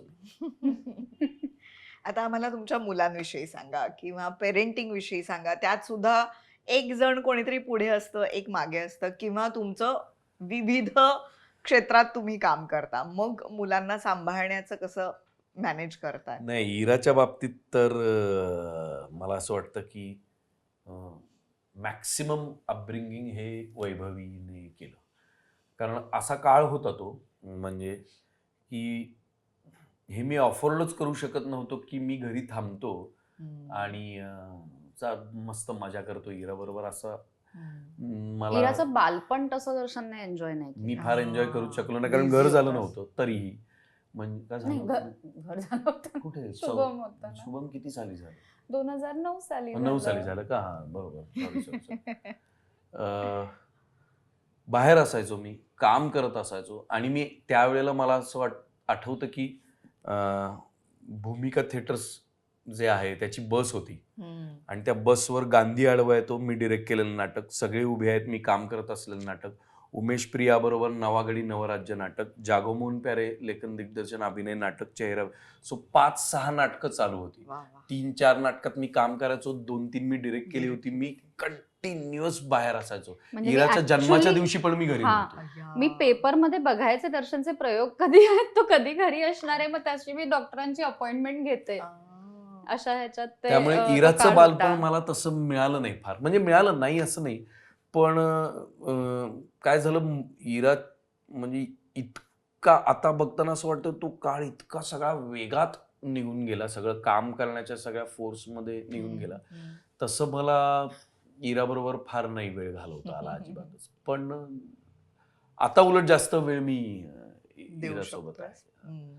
असीमच्या वेळेला मात्र भरपूरच वेळ आम्हाला द्यावा लागला. कारण झालं असं की मी कुठून तरी शूटिंग करून आलो. वैभवी एक 7-7.5 महिन्यांची प्रेग्नंट होती, आणि मी झोपलो होतो दुसऱ्या खोलीत. तिला जरा नीट पसरून छान झोपता यावं म्हणून मी आणि इरा आम्ही मोठ्या बेडवरती झोपलो होतो. लहान होती इरा पण, आणि दर्शन असं रात्रीचा वगैरे काहीतरी आला होता वाटतं, बाहेर ना आलेला. ते कोविडचा काळ होता, लॉकडाऊन. नाही, कोविड यायचा होता. नाही, हा कोविड सुरू होता. सॉरी कोविड सुरू होता. बरोबर, कोविड सुरू होता म्हणून तो बाहेर ना आलेला, म्हणून तो दुसऱ्या खोलीत झोपलो होतो. आणि मी सकाळी उठलो आणि वैभवीला बघितलं, गाऊन पासून इथपासून वैभवी सगळं ब्लड खाली. सगळं लाल, आणि म्हणाली हे बघ काय झालं. ऐक. मला असं ते व्हिज्युअलच माझ्या डोळ्यासमोरून जात नाही. वैभवीची आई घरात होती, ताबडतोब तिला घेतलं, पळत पळत खाली आलो, गाडी काढली, गाडीत आडवं झोपवलं, डॉक्टरांकडे घेऊन गेलो. सेम डॉक्टर जे इराच्या वेळेला होते. त्या म्हणाल्या की एकतर आई तरी किंवा मूल तरी, तर तुम्ही आम्हाला कन्सेंट लागणार तुमचा, तर आम्ही पुढे जाणार. नाही नाही म्हणलं, आई ते बघूया मुलाचं काय. म्हणलं वैभवी नीट असली पाहिजे, बघूया आता काय होतं. सो ती एक जवळजवळ 2-1 तास, 2-2.5 तास तरी आत होती. आणि मग त्या खुश होऊन आल्या आणि म्हणाल्या की काही नाही, ओके आहे, बाळ पण ओके आहे, पण प्री मॅच्युअर आहे. सो ऍक्च्युली मी असीमला असं बघितलं, त्यांनी असं गाठोडं गुंडाळतं तसं त्याला रप रप रप रप रप रप रप रप वळवलं त्या नर्सने, हातात दिलं, खाली ॲम्ब्युलन्स थांबली, यायला घेऊन NICU मध्ये जा. म्हणजे मेटर्निटी होम लहान होतं सेटअप, तिकडे NICUची सोय नव्हती, त्यामुळे दुसऱ्या हॉस्पिटलमध्ये त्याला shift सो करण्यात वैभवी आलं. एका हॉस्पिटलमध्ये, बाळ एका हॉस्पिटलमध्ये, असं सगळं आणि काय. ते कोविडचा पीक कोविड काळ आणि असल्यामुळे peak COVID. सो दर्शनला असीम नंतर जन्माला आल्या आल्या कोविडची टेस्ट झाली आहे त्याची, आणि पहिली मग त्याला टेस्ट त्याची हॉस्पिटलमध्ये त्याला घेतलेलं आहे. त्यामुळे तो मला असं वाटतं की कोविड तो काळ आणि हे सगळं खूप ओव्हरवेल्मिंग सुद्धा होतं, आणि खूप माझ्यासाठी खूप आय ओपनर सुद्धा होतं ते. कारण त्याच काळात वैभवीचे वडील सुद्धा आजारी पडले. सो NICU मध्ये बाळ, ICU मध्ये सासरे, वैभवी तिसऱ्या हॉस्पिटलला. सो मला असं काही सुधरतच नव्हतं त्या काळात की अरे काय काय चाललंय आपल्या बरोबर. काय होतंय असं एकदम तसं काही एक तो काळ येतो ना अवघड test काळ होता. करण्याचा. बरोबर. आणि त्यातून दर्शनचं शूटिंग होतं दुसऱ्या हा नाही दिवशी म्हणजे मी पुण्यात. नाही 16 ऑक्टोबरला असीम जन्मला, 15 दिवस तो NICU मध्ये होता. 30 ऑक्टोबरला नाही PNGचं ऍड होती. हा PNGची एक ऍड होती. ती PNGची ऍड संपून, पुण्यातली ऍड संपून मी परत इकडे, आणि येईपर्यंत बाबा ICU ICU मध्ये हे सगळं झालं. 30 ऑक्टोबरला त्याला आणलं, त्याला घरी ठेवलं, त्याला म्हटलं बाय, हिला म्हटलं बाय, बॅग उचलली, गाडी घेतली, नाशिकला गोदावरीच्या शूटिंगला गेलो. एक वाक्य माहित नाही, एक सीन माहिती नाही, आणि निखिल महाजन म्हणाला नाही ते हे सगळं तू संपून ये, आपण करूया. त्यामुळे मी असा क्लूलेस. एनिवेज विषय मुलांबाबतीत होता. नाही पण हा अवघड काळ खरं तर आपल्याला खूप काही शिकवून जातो ना, आणि आपल्याला एकत्र पण जास्ती आणतो. तुम्हाला वाटलं? हो अगदी अगदी भयंकर. कारण इतका असं नाही झालंय आमच्या बाबतीत की डिफिकल्ट काळ नाही आलेला आहे. डिफिकल्ट काळ आलेला आहे, नाही असं नाही. मला त्याच्याही पेक्षा आधीचा काळ अधिक डिफिकल्ट वाटतो, जेव्हा सगळं उभं करायची सगळी परिस्थिती होती. ते अधिक थकवणार आणि लॉंग टर्म होतं ते, जोपर्यंत सगळं होत नाही. लग्न एकदम पटकन झालं, त्याच्यानंतर म्हणजे माझा जॉब होता, दर्शनचाही जॉब होता. दर्शनने नंतर मग तो जॉब सोडला, म्हणजे पूर्ण 1 वर्ष केला, लग्नाच्या 1 वर्षाच्या आत सोडला. आणि 8 साली लग्न झालं. 9 साली आपल्याला माहिती आहे फायनान्शियल सेक्टरमध्ये जे काय डिप्रेशन आलं, त्यामुळे 10 साली माझा जॉब क्वेश्चन मध्ये आला. आणि त्या ह्याच्यामध्ये दर्शनने ऑलरेडी त्याचा तो जॉब सोडला होता, आणि तो परत ह्या सगळ्या ह्याच्यामध्ये ट्राय करत होता. नाटक चालू होतं वगैरे. जरी नाटक चालू असलं तरी सुद्धा त्या ह्याचा काय म्हणू, एक EMI भरण्याचा वगैरे जो लोड होता, वय लहान होतं दोघांचंही. मग त्या ह्याच्यामध्ये हेल्थ इश्यूज खूप माझे चालू झाले. म्हणजे नोकरी, दर्शनचं वेगळं काम, वेगळं म्हणजे अगदीच वेगळं काम, वेळी अवेळी येणं, कधी काय, त्याचे वेगळे टेन्शन्स. मला PCOD चालू झालं, आणि मग आता EMI कसा भरायचा आणि काय हे वगैरे, असं बऱ्याच गोष्टी होत्या छोट्या छोट्या हे करत. मग तो जो काळ गेला, आणि त्या ह्याच्यामध्ये दर्शन म्हणाल्यासारखा तो ही कुडंट हॅव अफोर्डेड की मी आता थोडे दिवस घरी बसतो आणि मी इराला बघतो, किंवा तुझी प्रेग्नन्सी आहे तर let's go out for a walk. असंही कधी झालं नाही आमचं, की नाही बाबा तुला आता हे मिळतंय ना, तू ते कर, आय विल बी ओके. मग ते त्या ह्याच्यामध्ये जस्ट वैभवी पण मला असं वाटतं की इराच्या जन्माच्या 10 दिवस आधीपर्यंत 10 दिवस त्या दिवसापर्यंत मी काम करत होते. मी नंतर मी लीव्ह घेतली. आणि इराचं ऍक्च्युली प्रेग्नन्सी आणि हे ते इतकं असं फटाफट झालं ना म्हणजे की आम्हाला पत्ताच नाही लागला हे आम्हाला- काळ हा. कसा गेला तो. पण त्या मानाने मग जशी जशी इरा मोठी होत गेली मग आम्हाला असं मी तरी खूप म्हणजे असं बघतो की इरा आली आणि सगळं चित्र बदललं हा. मग. खूपच सगळं सगळ्या गोष्टी छान म्हणजे Stable होत तब- स्टेबल गेलं. म्हणजे एक त्याला काहीतरी त्या मॅडनेस जो होता सगळीकडे आम्ही कामासाठी जो पळायचो बरोबर. त्याला एक थोडं हे आलं म्हणजे दर्शन ऍक्च्युली इराला हातात घेतलं आणि तेव्हा त्याला ते जाणवलं की आता म्हणजे मी मला तर बाबा झालेलो हा, आहोत. म्हणजे कारण मधला तोपर्यंत- काळ नव्हताच तो जवळजवळ बरोबर असं त्यामुळे मी इराला अनेक दौऱ्यांना नाटकांच्या घेऊन गेलेलो हो. हो हो आणि इराची इरा- 1 रुपयाची कधीच नाही. कधी कुरकुर नाही की आपण कुठे चाललोय कुठे राहणार असं का नाही का तसं नाही का ट्रेनने बसने कसंही. माझ्याकडे एक भाऊ कदमचा आणि इराचा फोटो आहे. इरा मेकअप करते भाऊ कदमला लहान. शांतेचं शांतेचं कार्टाचं कार्टाचं याला प्रयोग आहे. कारण दौऱ्यांवर आम्ही हो. इतक्या अवघड परिस्थितीत प्रवास भयानक. करतो त्यात मुलीला घेऊन जाणं म्हणजे त्यावेळेला काहीतरी असा एक काळ होता की जेव्हा घरी कोणी नव्हतं हम्म. आई बाबा मला असं वाटतं गेले होते का तिकडे अमेरिकेत बहुतेक. हा माझ्या बहिणीकडे हम्म, गेले होते हम्म. आणि दर्शनचे आई बाबा सुद्धा येऊ शकत नव्हते आणि सुट्टी होती शाळेला माझा जॉब दर्शनचा दौरा तर म्हणाला, मी नेतो तू घेऊन येशील का जातो. हो कुठेही जायची ती त्याच्या बरोबर अजूनही तिचं असं जर तिला जर सांगितलं की ह्या 4 गोष्टी घरात आहेत तू एकटी आहेस तर आम्हाला आजपर्यंत असा कधी प्रॉब्लेम नाही आला की इराला कळलेलं नाहीये इराला समजलेलं नाहीये. किती गोड. एकदम व्यवस्थित गुणी मुलगी एकदम आहे. एकदम एकदम, एकदम एकदम. एकदम वा. आणि आता असीम काय आता 5 वर्षांचा आहे असीम आता 5 वर्षांचा आहे. आणि तू म्हणालास तसं मगाशी मला म्हणाला की ती आता त्याला सांभाळू शकते हो, हो, इतपत ती हा, सांभाळू शकते mature- म्हणजे हा म्हणजे हा बहीण असीम म्हणून. जन्माला आला आणि त्यानंतर एक साधारणतः एक 8-10 महिन्यानंतर आम्हाला थोडस वेगळं जाणवू लागलं असीम बाबतीत की हा आय कॉन्टॅक्ट देत नाही. प्रीमॅच्युअर बेबी Premature baby असल्यामुळे. असल्यामुळे खूप जपावं लागत होतं हम्म. आणि तो कोविडचा काळ आणि हे ते प्रत्येकाकडे जे काय आपण हम्म. जगतो तसं चाललं होतं की त्या खोलीमध्ये आणखीन कोण नाही खूप 6-7 महिने आम्ही खूप सांभाळलं हम्म. त्यामुळे बाहेरचं असं कोणी त्याला माणसं बघण्याची पण सवय नव्हती म्हणजे त्याला पहिल्यांदा लिफ्ट मध्ये नेलं होतं तेव्हा तो इतका रडला होता स्वतःचा ते चेहरा. स्वतःचा चेहरा बघून त्याला काहीतरी इतका रडला होता तो, घाबरला इतका तो खूप. रडला इतका घाबरला होता. नंतर हळूहळू जसा तो एक साधारणतः 1-1.5 वर्षांचा झाल्यानंतर एक दिवशी वैभवी येऊन म्हणाले की आपण डॉक्टरना दाखवूया त्याला. बरं. आणि मला कळलं तिला काय म्हणायचंय आणि आम्ही डॉक्टरांकडे घेऊन गेलो आणि मग डायग्नोसिस सुरू झाले सगळ्या टेस्ट सुरू झाल्या ऑडिओमेट्रिक टेस्ट आणि मग न्यूरोलॉजिकल टेस्ट आणि इकडेच तिकडेच आणि त्याच्यात असीमला ऑटिझम डिटेक्ट झाला. बरं. सो असीम ऑटिस्टिक आहे पण स्पेक्ट्रमवर आहे पण खूप सिव्हिअर स्पेक्ट्रमवर नाहीये. Okay. Mild to mild to moderate आहे. स्पेक्ट्रमवर आहे. हम्म. त्यामुळे आम्हाला कम्प्लिटली म्हणजे ऑल टुगेदर 2020 नंतर आम्हाला कम्प्लिटली एक वेगळा गेअर शिफ्ट करावा लागला सगळ्याच बाबतीत, विचारात बाबतीत, कामांबाबतीत, फायनान्स बाबतीत, नात्यांबाबतीत, घरातल्या वातावरणाबाबतीत, आजी आजोबांबाबतीत. कारण काय आहे थँकफुली दोन्ही घरांमध्ये असं कुणी नाहीये की अरे आपल्या घरात हे असं कसं झालं असा विचार येऊ शकतो कोणाच्याही मनात की अरे आपल्या बरोबरच असं का झालं. ऑफकोर्स वैभवीला त्याची आई असल्यामुळे सुरुवातीला ते सगळं सांभाळणं तिला म्हणजे मी खूप खूप इमोशनली त्या गोष्टी मी आम्ही असं बोलतोय तुमच्याशी बोलू शकता आणि मी बोलू शकतेय हेच माझ्यासाठी अचीवमेंट आहे. Achievable. वैभवी इतकी असं. नाजूक झाली होती वैभवी इतकी रडायची काही अगदी छोट्या छोट्या गोष्टींवर.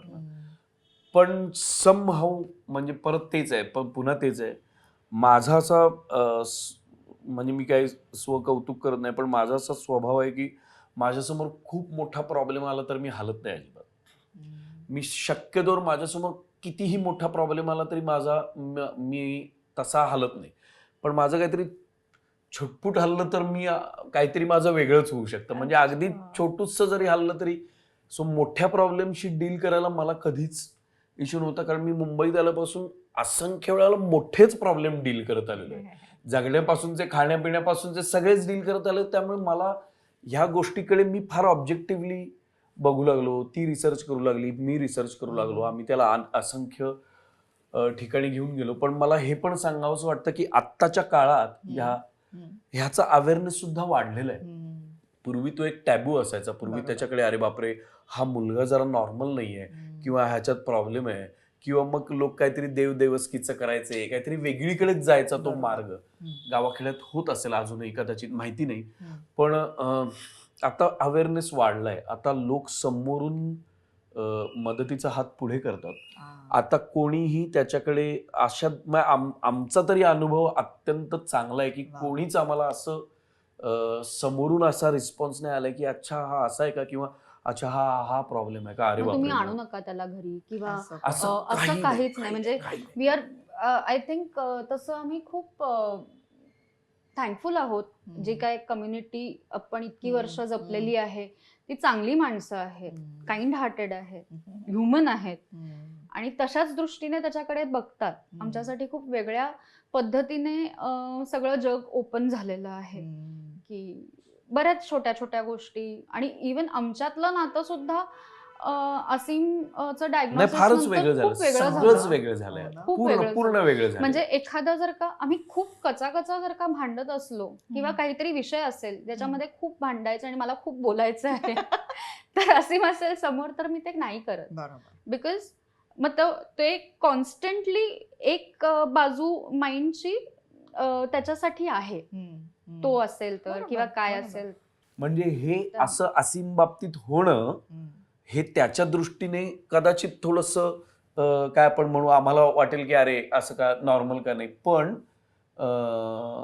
ब्लेसिंग त्याचं उलट ब्लेसिंग असं आहे की तो 1000% प्युअर प्रेम देतो. त्याचं दुसरं त्याच्याकडे देण्यासाठी फक्त प्रेम आहे त्याच्याकडे. इनोसन्स इनोसन्स जो आहे तो, आणि तो पूर्ण वेळ राहणार आहे, बराच काळ तो राहणार आहे. वयाप्रमाणे माणसं बदलत जातात. म्हणजे असीमही बदलेल असं नाही, बदलत चाललाय तो. पण तरीही त्याची जी रिक्वायरमेंट असते ही अफेक्शनची, अटॅचमेंटची, प्रेमाची रिक्वायरमेंट असते. ती त्याची फुलफिल झाली की त्याला जगात दुसरं त्याला फार काही त्याला काही घेणं देणंच नाहीये, त्याला अपेक्षा नाहीये. म्हणजे आम्ही तर असा विचार केलाय, आम्ही अत्यंत खरेपणाने हे सांगतोय की म्हणजे आम्ही कदाचित पुढे जाऊन एखादं फाउंडेशन स्थापन करू किंवा एखादी ट्रस्ट स्थापन करू. म्हणजे आज असीमला तसं म्हणजे मटेरियलिस्टिकली पाहायला गेलं तर कशाची काही कमी नाहीये. त्यामुळे त्याचं सगळं अपब्रिंगिंग जे गरजेचं आहे ते होत आहे. पण अशी म्हणजे तिकडे आम्ही अशा काही केसेस बघतो जे बघितल्यावर आम्हाला असं वाटतं ही माणसं कशी सर्व्हाइव्ह होणार पुढे, म्हणजे हे कसं हे सगळं पुढे हे आयुष्यभर नेणार. तर त्या माणसांसाठी निदान मग आमच्या बाजूने जर काही आम्हाला एकत्र येऊन त्यांना काही मदत करता आली. प्रत्येक वेळेला ती पैशांचीच मदत असते अशी नाही, किंवा जागेची मदत असते अशी नाही, पण छोट्या छोट्या गोष्टींची मदत असते जेणेकरून त्यांना त्या एस्पेशली चांगल्या थेरपीज करता येतील ह्याच्यासाठी काहीतरी आम्ही प्रयत्न करू, कारण त्या होणं गरजेचं आहे. मला असं वाटतं त्याच्यामुळे जे काय आम्हाला इतर जी कम्युनिटी मिळालेली आहे त्यांच्या सगळ्याच पेरेंट्सचं साधारण असं आहे की मूल जन्माला आलं ना आपलं, आपण काय म्हणतो आपलं आयुष्य त्याला लावावं, पण आम्ही काय म्हणतो मला एक दिवस आणखीन जगायचंय.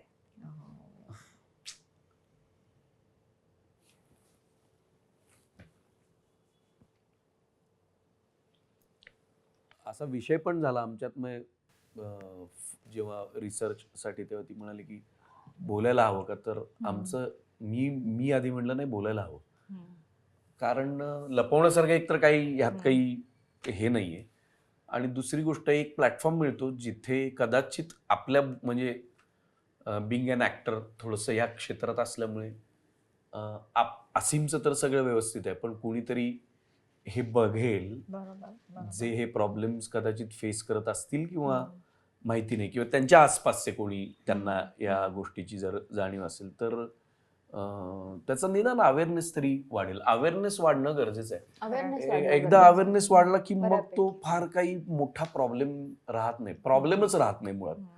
म्हणजे हेच होतं ना, म्हणजे आता पूर्वी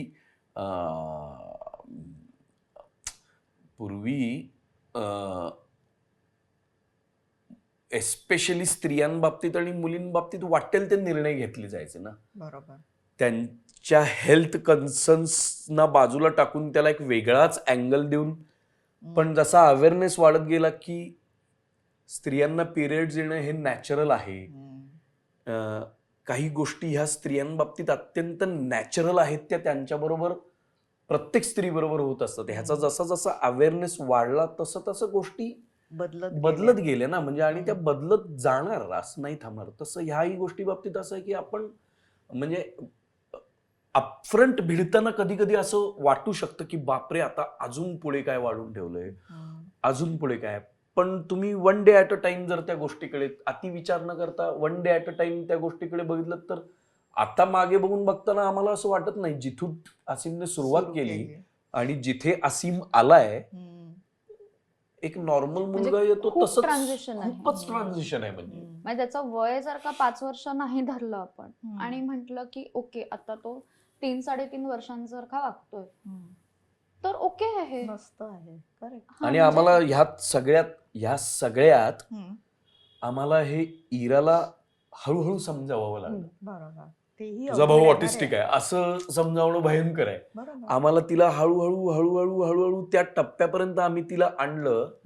आणि आता तर अशी परिस्थिती आहे की म्हणजे इरा ह्या सगळ्या गोष्टीत इरा फार मोठा बॅकबोन आहे. म्हणजे वैभवी ऑफिससाठी बाहेर असेल, मी कामासाठी बाहेर असेल, घरी आजी आजोबा आहेत, पण आसिम बरोबर इरा आहे ह्याचं एवढा बेनिफिट झालाय आम्हाला. इतका त्या गोष्टीत त्या सगळ्या प्रोसेसला इतका वेग मिळाला, ह्याला इरा सुद्धा खूप कारणीभूत आहे. बरोबर. कारण असीमचे काही स्पेसिफिक एक्सरसाइज असतात ते त्याच्याकडनं करून घ्यावे लागतात. ते सिटिंग असतात, स्टँडिंग असतात, बरंच काय काय काय काय ग्रॉस मोटर एक्सरसाइज असतात, फाईन मोटर एक्सरसाइज असतात. हळूहळू हळूहळू हळू एक एक एक एक एक गोष्ट त्याच्यापर्यंत पोहोचवली जाते. जे आम्ही पोचवू शकत नाही ते आम्ही तर सेशन्स अटेंड केलेत समजून घेण्यासाठी, ती काहीही अटेंड न करता ती त्याच्याबरोबर नॉर्मल बरोबर वागते त्याच्याशी. आणि कारण ती मला वाटतं लहान मुलं खूप छान हँडल फारच, करतात. फारच, या फारच, गोष्टी. आणि म्हणजे जरी वयाचं अंतर आहे, तिला सगळं कळतंय, तरी सुद्धा ती असं त्याला काही स्पेशल ट्रीटमेंट देत नाही. हा. ते जे आहे ना, आणि तो पण मग तिला तेवढ्याच ह्यानी हे करतो. बरोबर. सो असीममुळे काय झालं, चांगल्या गोष्टी काय झाल्या, तिलाही जाणवलं असेल, भयानक माझ्यात डिसिप्लिन आली आहे. कारण आता डिसिप्लिनने राहिल्याशिवाय पर्याय नाही. बरोबर. त्याच्या थेरपीज ऍडजस्ट करून मला काम करायचंय, त्याच्या गोष्टी ऍडजस्ट करून मला काम करायचंय. जे आधी कधीच तो टाइम टेबल बनवायचा नाही, ते आता बनवू लागलेलं आहे. मी टाइम टेबल बनवू लागलोय. किंवा म्हणजे आता ती बघतेय, गेल्या 4-5 महिन्यांपासून सुद्धा बघतेय. माझं जर ठरलं असेल पहाटे 5ला उठून अमुक एक काम करायचं, तर मी पहाटे 5ला उठून अमुक एक काम करतोच. मला जर ठरलं की मी 5:30ला जिमला जाणार, तर मी 5:30ला जिमला जाणार, by hook or crook, come what may. So असीममुळे, कारण माझ्या प्रायोरिटीज मला सगळ्या रिअरेंज कराव्या लागल्या की ओके, मला जर हे काम कम्प्लीट करायचं तर ते काम कम्प्लीट करण्याआधी मला हे आधी संपवायचं आणि मग काम कम्प्लीट करायचं.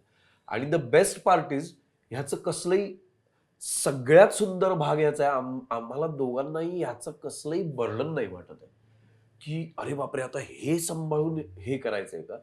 याला 2 गोष्टी कारणीभूत आहेत. एक, मगाशी सांगितल्याप्रमाणे अप्रोच आमचा त्याच्याकडे बघण्याचा, आणि दुसरी गोष्ट खूप महत्वाची आहे, म्हणजे जसं ती म्हणाली की इरा त्याला नॉर्मल ट्रीट करते, तसं आता घरातल्या सगळ्यांना आता सवय झाली आहे की काहीही वेगळं ट्रीट केलं जाणार नाहीये.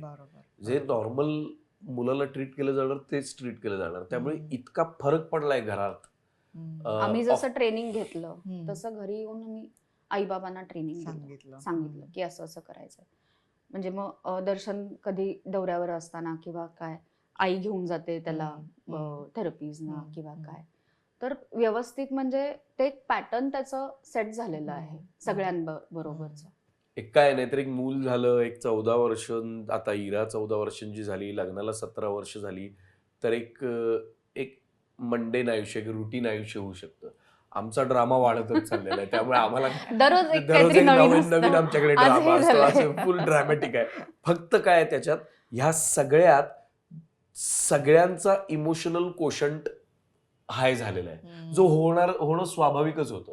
मग अशा वेळेला कुणीतरी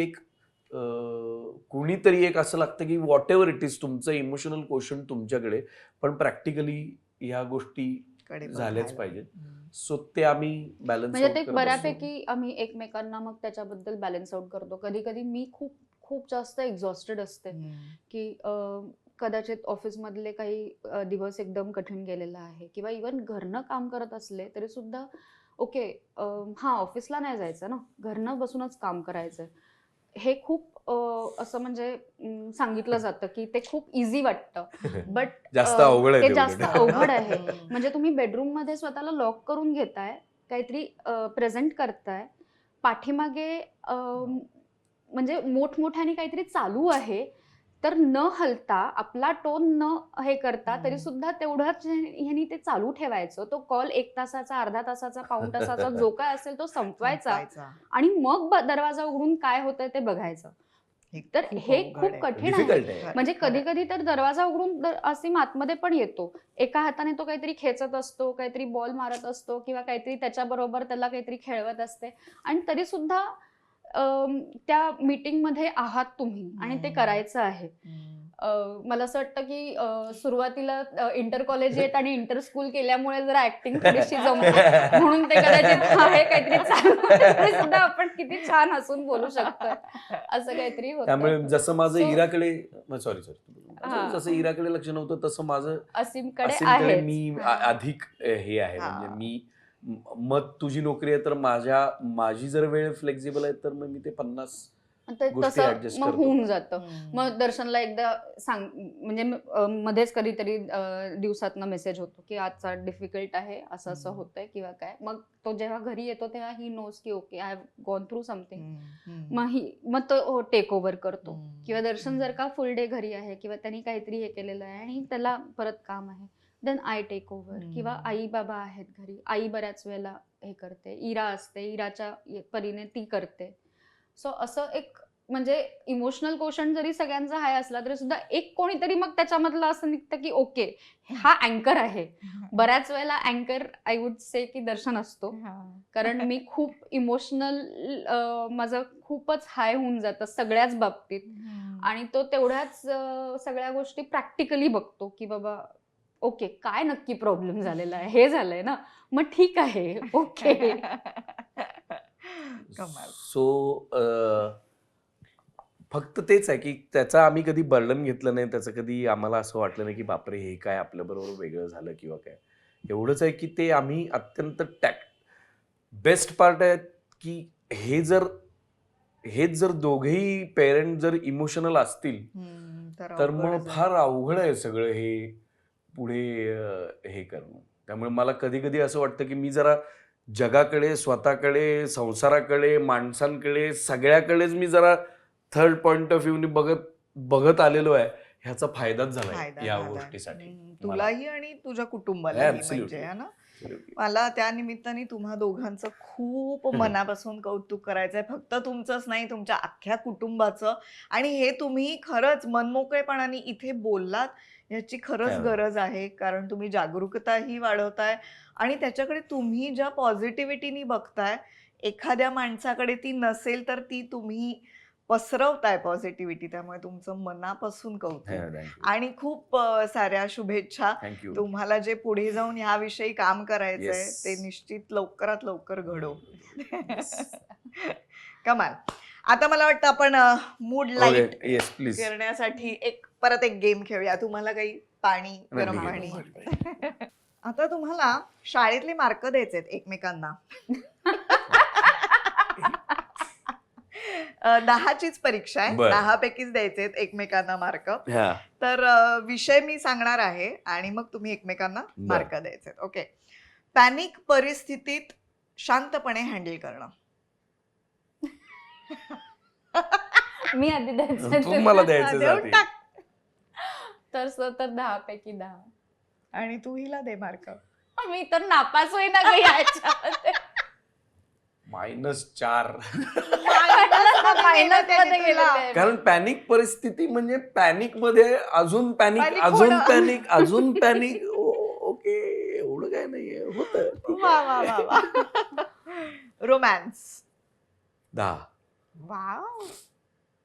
5. स्वयंपाक. अरे बापरे. 7. दर्शन स्वयंपाक कमॉन, मार्क तर मिळाले पाहिजेत ना. मी 10 म्हणतच नाहीये. ओके 5. 5. वा. म्हणजे असं नाही की मी करू शकत नाही, मी मॅनेज करू हा, शकतो. मी आळस 17 करतो वर्षात बाई. कधीच आळस म्हणजे गेलेला नाहीये तो. असं नाहीये ते. पण म्हणजे मॅनेज करू शकतो का? मी करू शकतो वरण manage. भात वगैरे छे असं. छे. आज मग? मी म्हंटल ना काय? 17 वर्षात तर आळस काय गेलेला वरण नाहीये. भात मी मग- करू शकत नाही. पण तू केलायस का? हा करू प्रश्न शकत आहे. नाही. मग असं तर काय एखाद्याने ऑस्कर जिंकला का नाही, पण जिंकू शकतो असंच असतं तसंच ते. आहे ते. नाही पण मार्क द्यायचे, मग तू खूप मार्क देतेस. हो ना. हो. किती जनरस आहे मी. मग प्रेम प्रेम नाही नाही नाही, मी तुझ्यावरचं. अत्यंत वेगळे, मी इंडियन नाही, मी अमेरिकन आणि ब्रिटिश पदार्थ ओके. अत्यंत उत्तम करू शकतो. अच्छा, हा. करू शकतोस हो, म्हणजे करू ते पण खाल्लेत करू ना शकते. तिने. अजिबात नाही म्हंटल ना 17 वर्षात ते अरे कधी मग आलं नाहीये कुठल्या बाहेर. कशावर अरे confidence ती आहे ऑफिसला हा? जाते, मी खातो करून. अच्छा, अच्छा. Okay Darshan. Trip planning. Trip planning बापरे. Nonsense. शक्यच नाही एवढा विचार हा, करण्यासारखं तू- काय. मलाही असं वाटतंय. मगाशी एवढं भरभरून बोलले आणि आता मार्क देताना भिकाऱ्यासारखे. प्लॅनिंग नाही नाही एक्झिक्युशन वेगळं. प्लॅनिंग म्हणशील तर सॉरी. जाते ते जपान पोहोच गए चीन काय. पण नाही पण trip छान planning. फिरवतो ना तो व्यवस्थित मग. हा. व्यवस्थित. मग ते- 9. No, घरी 1 कमीच दिला. वैभवी 7 अशासाठी की प्लॅनिंगला जायच्या आधीच सुद्धा एक प्लॅनिंग असतं ना. कारण मला सगळं खूप असं नीट, प्लॅन छान, करावं. व्यवस्थित. मी हम्म. जर ट्रिपला जाणार असेल तर मी 1 आठवडा आधी तयारी सुरू करतो. नेहमी या गोष्टीवरनं भांडणं होतात. हा. मला बॅग एका स्पेसिफिक पद्धतीची बॅग लागते. अमुक हा. एका कप्प्यात अमुक ठेवलेलं पाहिजे. ओके. इमर्जन्सीचं इथे, मेडिकलचं इथे, हे कप्पे इथे, हे हा. इलेक्ट्रॉनिक्स असं मला लागतं. ओके. मला इलेक्ट्रॉनिक्सच्या कप्प्यांमध्ये आसिमचा डायपर निघालेला अजिबात आवडत नाही. इलेक्ट्रॉनिक डायपर पण तिकडे आपल्याला काय जागा मिळालेलं असते ना. असलं मला. आणि वैभवी म्हणजे 11:30 निघायचं असेल तर ती सकाळी 5:30 पावणे चाप झोप. पण मला मला अजिबात मिळतात आवडत गोष्टी. आणि ही काय कन्सेप्ट आहे, तुझी आणि आसिमची बॅग एकत्र करूया. Compulsory. मला माझी सेपरेट बॅग पाहिजे माझ्या चार माझ्या. बॅगा एक बॅग करा. कमी होते ना. कारण मला तशी दौऱ्याची प्रॉब्लेम काय आहे, मला माझ्या दौऱ्यांची सवय आहे आहे. की ह्या माझ्या गोष्टी मी ह्या हॉटेलला राहणार, मी इथे हे वापरून पुढे तिकडे, तर ते मला ते तसंच पाहिजे तिथे त्यामुळे मी आता पण त्याच्यावर एक वादावादी आता असेल पण मग. मी येताना सेपरेट बॅग घेऊन आलोय माझ्यासाठी, ज्या दौऱ्यावर आलो की मला ही बॅग करेक्ट आहे मला जाण्यासाठी. त्यामुळे ओके. घर व्यवस्थित ठेवणे. 10. 7. हा म्हणजे पडलं. जमेल तर पडलं तर करतो असं काही नाही. पण वैभवी आता ठीक आहे, आता तर खूपच मॅनेज करावं लागतं, पण असं फार रेअरली झालंय की ती घरी आहे आणि घर छान नीट आवरलेलं नाहीये. असं ती आजारीच असेल किंवा काय असेल तर ठीक आहे. तर नाही. आजारपणात काळजी घेणे. 10. कारण मीच खूप आजारी पडलेलो.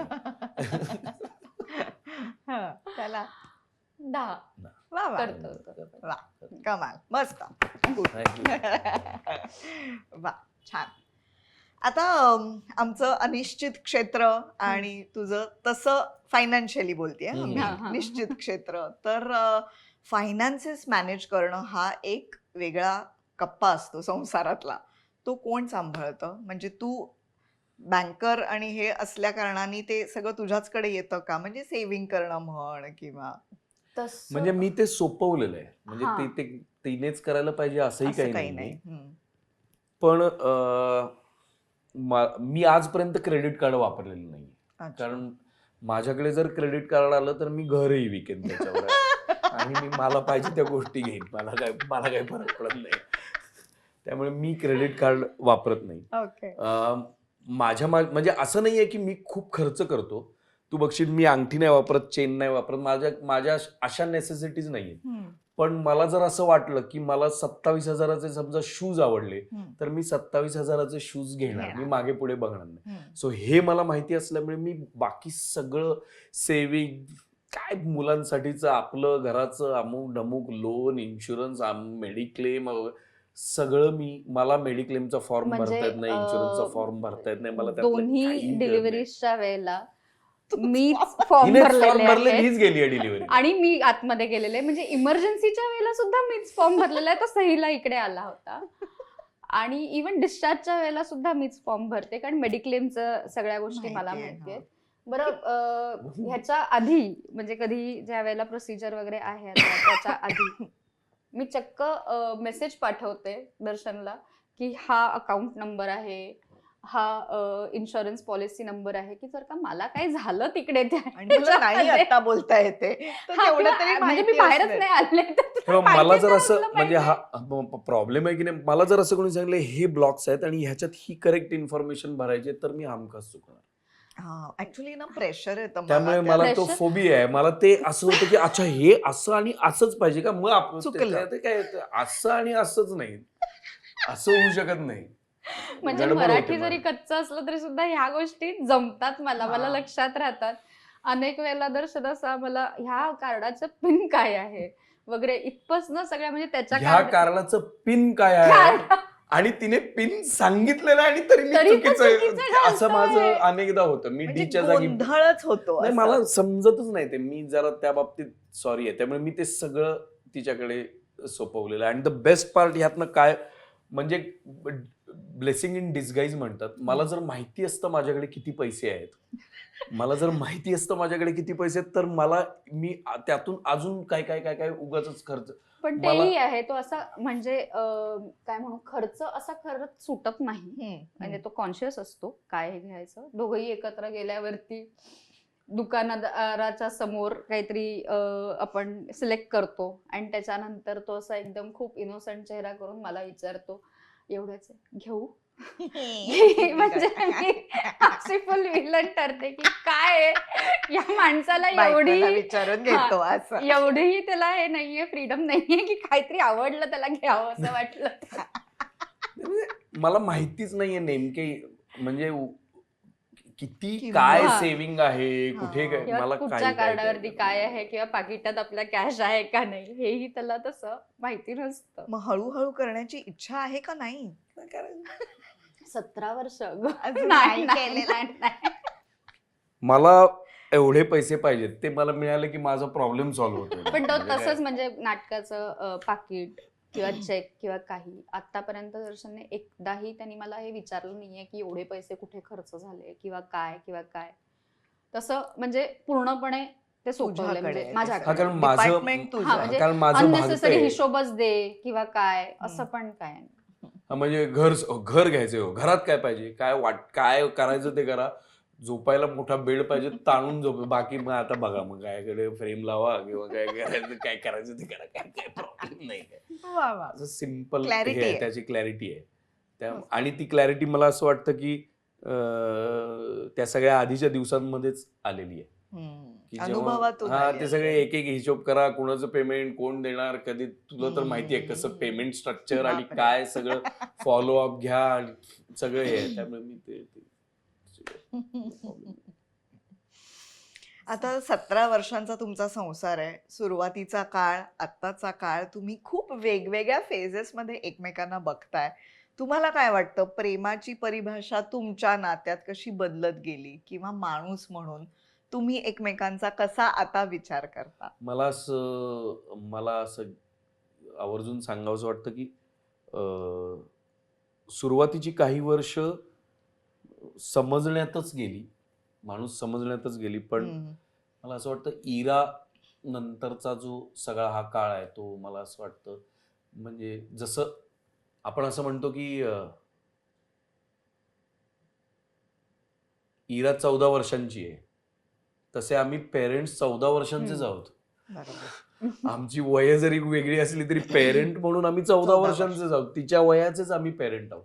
सो मला असं वाटतं तो काळ तिथून सगळं बदललं आणि मला असं वाटतं आम्ही अधिक एकमेकांना नीट समजून घेऊ शकलो. आणि फार मला कधी कधी असं वाटतं की आपल्या बरोबरच्या माणसाने काहीही केलं, म्हणजे हे मी अनेकदा आईकडून ऐकलं, घरी जर एखाद्या माणसाच्या हातून खून जरी झाला तरी घरी आल्यानंतर घरापुरती तरी त्याला माफी मिळाली पाहिजे. मग बाहेर त्याचे जे काही परिणाम आहेत आणि जे काही फेस करावं लागतं ते करायचं. पण घर ही अशी गोष्ट आहे की दारातून आत आल्यावर कसाही वागत असला माणूस, किती काही झालं तरी काही काळापुरतं तरी त्या माणसाला माफी मिळाली पाहिजे घरात, तर घर खूप छान राहतं. ते सगळं बॅगेज त्या दाराच्या बाहेर टाकायचं आणि आत यायचं. त्यामुळे हे सगळं आम्हाला खूप हळूहळू जसं रिअलाइज होत गेलं तसं. त्यामुळे मग आता पण घरात अत्यंत, दोन्ही घरांमध्ये अत्यंत आनंदी वातावरण आहे. घरात घर असं आनंदाने भरलेलं आहे आणि कसलीही बंधनं नाहीत. आणि सगळ्यात महत्त्वाचं म्हणजे लग्न आणि सगळे हे तरी असलं तरी एकमेकांचं मला असं वाटतं स्वातंत्र्य ही सगळ्यात मोठी गोष्ट आहे. म्हणजे आर्थिक असं नाही म्हणत मी स्वातंत्र्य ह्या अर्थाने म्हणतोय की एकमेकांचं जर बर्डन होत असेल तर नको राहायला एकत्र. पण स्वातंत्र्य आहे एकमेकांना एकमेकांच्या पद्धतीने जगू द्यायचं आणि तरीही एकत्र राहायचं. हे सुंदर आहे असं मला वाटतं. की नाहीतर मग काय उठायचं रोज एकमेकांबरोबर राहायचं, कितीही म्हटलं तरी कंटाळा येऊ शकतो. पण जर तुम्हाला स्वातंत्र्य आहे तुमच्या वैयक्तिक गोष्टी करण्याचं, तुमचा वेळ मिळण्याचं, तुमची स्पेस मिळण्याचं, तर त्याने मला असं वाटतं नातं अधिक फुलत जातं. मी कधीही वैभवीला असं कधी अडवलेलं नाही की नाही तू 5 दिवस घरी नाहीस तर कसं मॅनेज करायचं. तू 5 दिवस घरी नाहीस तर तू 5 दिवस घरी नाहीस. मी जसा मी 10 दिवस. इंडिव्हिज्युअलिटी जी असते ना ती जपणं खूप महत्वाचं आहे. म्हणजे इतकी वर्ष झाली, रादर मी माझ्या वयाच्या 17 वर्षापासून मी त्याला ओळखते. त्यामुळे most of my memories are with him. सगळ्या गोष्टी करण्याच्या किंवा काय जे काय हे केलं. पण तरी सुद्धा त्यांनी कधी असं इंडिव्हिज्युअल स्पेसमध्ये हात नाही घातले. किंवा जसं आम्ही पहिले होतो की मला प्लॅनिंग लागतं, त्याला प्लॅनिंग जमत नाही, तसेच आजही आहोत. सो तो मला चेंज करायला हे करत नाही. म्हणजे आमच्यात भांडणं झाली त्याच्यामधली किंवा काहीही, किंवा आता आम्ही मस्करीत एकमेकांना हे करतोय तरी सुद्धा आम्ही चेंज नाही करत आहोत. We are what we are. कारण नाही तुम्ही चेंज होऊ शकत तसे. तुम्ही तुम्ही लग्न केलं म्हणून तुम्ही अचानक एक वेगळा माणूस आता असं शक्य नाहीये जगात. ते कुठेच शक्य नाहीये. ते तुम्हाला हळूहळू अचिवेबल आहे. एक्सेप्टन्स आणि टप्प्याटप्प्यानेच आहे, त्याला पर्याय नाहीये काय. त्यामुळे मी तर सगळ्याच बाबतीत स्वतःला लकी समजतो. आई वडिलांबाबतीत स्वतःला लकी समजतो. माझं मुंबईत येणं लकी समजतो. मला यश मिळणं मी लकी समजतो. वैभव असं, कारण जे मला मिळालंय आणि ज्यांना ते नाही मिळालंय ती आयुष्य जेव्हा मी बघतो तेव्हा मला असं वाटतं की अरे आपण तर फारच म्हणजे लोकांची एक घरं होत नाहीत, आपली 2 घरं झाली. आणि चिंता करण्यासारखं असं काय मोठं आहे तर खरं अगदी प्रामाणिकपणे सांगतो, चिंता करण्यासारखं काय मोठं आहे तर काही नाही. म्हणजे उद्या समजा सगळं बंद पडलं तरी कोल्हापुरात मोठं घर आहे, काय कशाची काही कमी नाही, काही नाही. सो हे मला असं वाटतं की त्या बाबतीत आम्ही लकी आहोत. आणि त्यामुळे आम्ही ते बॅलन्स आउट पण करू शकलो की आपल्याकडे काय आहे आणि काय नाही. म्हणजे आम्ही नाही आम्हाला घरून थोडीफार मदत केली असेल, पण आम्ही जाऊन कधी, म्हणजे मीही नाही आणि तिनेही नाही की आता तुम्ही तुमचे 15 लाख रुपये आणि 20-25 लाख रुपये द्या आणि आता आम्ही आमचं घर करतो, असं कधी झालं नाही. त्यांनी दिलेही असते कदाचित. म्हणजे पहिलं घर घेतलं त्यावेळेला म्हणाले तसं की फार कमी वयात आम्ही, किंवा रादर लग्नाच्या 1 वर्षाच्या आतच आम्ही ऍक्च्युअल स्वतःचं घर घेतलं. कारण त्यावेळेला मग प्रत्येक त्या काय मग फेजमध्ये किंवा त्यामध्ये एखादी गोष्ट काहीतरी इम्पॉर्टंट वाटते, मग त्याच्या पाठी आपण धावतो. आणि तसंच म्हणजे माणसाचं तशीच प्रगती होते, राईट. काहीतरी एक गोल पोस्ट ठेवतो त्याच्याप्रमाणे आपण हे करतो. तसं घर होतं त्यावेळेला. ते घर झालं लोन ओके माझ्या ह्याच्यावरती काढला गेला कारण जॉब होता. तसंच दर्शनच्या आईवडिलांनी मदत केली, माझ्या आईवडिलांनी मदत केली, कारण हे द्यायला तर डाऊन पेमेंट तर द्यायला पाहिजे. आणि त्यावेळेला मग कठीण त्या ह्याच्यामध्ये म्हणजे दर्शन म्हणाला तसं की लकी समजतो, खूप फॉर्च्युनेट समजतो की आपल्याला तशी माणसं मिळाली. तर तसंच म्हणजे आम्हाला मदत केली. दर्शन नाव घ्यायचं असं माहिती. आम्हाला म्हणजे नाटक करत होतो मी आणि मला एक साधारणतः 1,00,000 रुपयाची गरज होती. डाऊन पेमेंट करायचं होतं. म्हणजे सगळीकडचे ओढाताण करून तरी 1,00,000 रुपये तरी कमी कमी पडत होते. पडतायत. तर काय करायचं जसं करून मी एक दिवशी टाइमपास नावाचं नाटक डिरेक्ट केलं होतं. भरत जाधव आणि सुप्रिया पिळगावकर त्यात काम करत होते. सुयोगने प्रोड्यूस केलं होतं. तर मी प्रयोगाला गेलो आणि भरत दादाने विचारलं काय झालं. म्हटलं काय नाही अरे मी घर घेतो तर काय काय काय काय जमवतो. काय झालं म्हणतो. काय झालं म्हणाला मला 1,00,000 रुपये कमी पडतात, मला 25,000 देशील का. हा देतो म्हणाला ना, तू ये ना घरी, मी देतो तुला 25,000. तर मला एकदम असं झालं आईला. असं अर्धा सेकंद घेतला नाही त्याने, अर्धा सेकंद नाही घेतो. म्हणाला ये ना घरी, मी देतो तुला, तू ये घरी. भरत दादा तेव्हा वडाळ्याला राहायचा. तर मी ऍक्टिवा घेऊन गेलो, पार्क केली, ऍक्टिवा वर गेलो. तर भरत दादाच्या बायकोने आधी एक साडी दिली. ही म्हणजे मी बायकोला आले होते नंतर तिकडे वडाळ्याला. आणि म्हणजे लग्नानंतर पहिल्यांदा गेलो घरी म्हणून ओटी भरली, साडी दिली. म्हणजे आम्ही पैसे मागायला गेलेलो खरं तर त्या घरी. आणि त्याने असं एक बंडल ठेवलं आणि तो म्हणाला हे 1,00,000 आहे, हे घेऊन जा. ते 25 नाही हे. तर म्हणजे मला असं झालं बापरे, आपण कमवतो काय इव्हेंच्युअली, मग काय आपल्याला काय मिळालं. तर आपल्याला असा एक माणूस आयुष्यात आला एका नाटकामुळे की आपला हा एक एवढा मोठा घराचा प्रॉब्लेम सुटला, डाऊन पेमेंट रेडी आहे. ते मी हळूहळू तो इतका माझ्यावर चिडायचा. मी जेव्हा त्याला म्हणायचं मला थोडा वेळ दे, तर तो असं तू असं का म्हणतोस, तू मला वेळ दे तू घे, तुला हवं तेवढा वेळ घे, काय प्रॉब्लेम नाही. सो अशी माणसं फार मजेदार सगळं. मला तर असं वाटतं की मुंबईत आलो हा माझा सगळ्यात ग्रेटेस्ट डिसिजन आहे माझा. बस, नाहीतर काय हे आयुष्यच मला मिळालं वा वा वा, कमाल. थँक्यू. मस्त गप्पा चालल्यात आपल्या, मज्जा येते. आता ना आपण जशी सुरुवात केली कॉल युअर बे नी, तशी आपला एपिसोडचा शेवट हे आपण तुम्ही दोघं एकमेकांना वोकल लेटर म्हणता. अच्छा. तुम्ही पत्र लिहिण्याची काही सवय आहे एकमेकांना? मी खूप लिहिलेत. हो ना. हा. वा, मग तूच सुरुवात म्हणजे कर. मी खूप लिहिलेत पत्र, पण दर्शनने एक पण नाही लिहिलंय, त्यामुळे त्याला करू देत. ओके. हे नाही चल. अरे लेखकांनी नाही असं नाही नाही नाही लेखक म्हणायचं. नाही, ते तू पत्र लेखन करणारा लेखक नाही. बघितलं मी 5 मनातल्या दिले होते, भावना 5. व्यक्त करायच्या आहेत.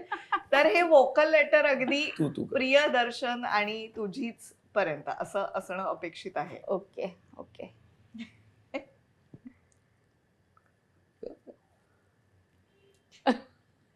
इंग्लिश मध्ये करायचंय का तुला? मला मराठी येतं. तू प्रती.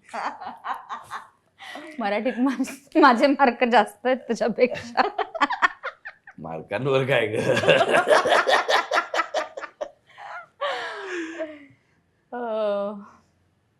ओके. हा.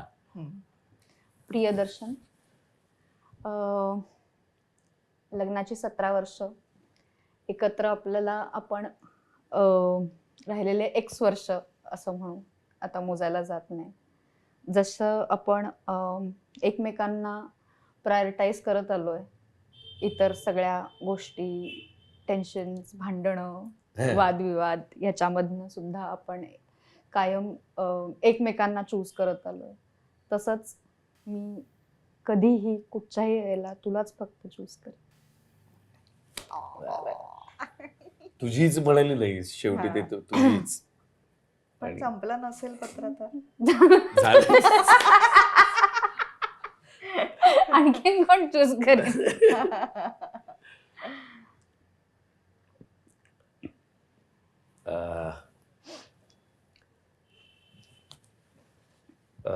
वैभवी गेल्या 17 वर्षात तुला कल्पना आहे की माझं काम हे मी खूप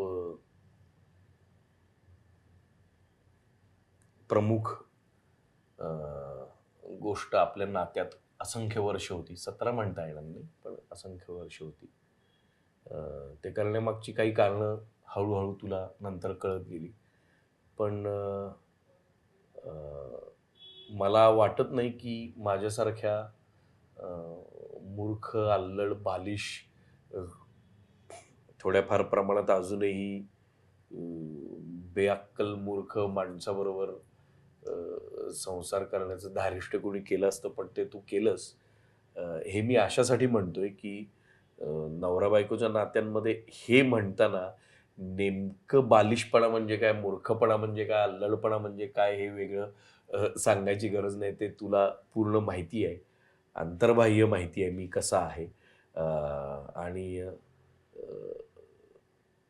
ह्या सगळ्या माझ्या न दाखवण्याच्या इमोशनल रोलर कोस्टर राईडवर तू बसली आहेस आणि तू माझ्यासोबत येते आहेस, हेच माझ्यासाठी खूप आहे. मी असा कधी तुझ्याकडे किंवा इतरही किंवा सोशल मीडियावर सुद्धा किंवा कुठेही मी असं फार तसा व्यक्त होत नाही. शक्यतोवर मी हे बघतो की नाहीतरी ह्याच्याकडे आपल्याला थोडंसं तटस्थपणे बघता येईल का या सगळ्या परिस्थितीकडे, की ती नाटकामुळे किंवा लेखनाच्या सवयीमुळे लागलेली एक गोष्ट आहे. पण तरी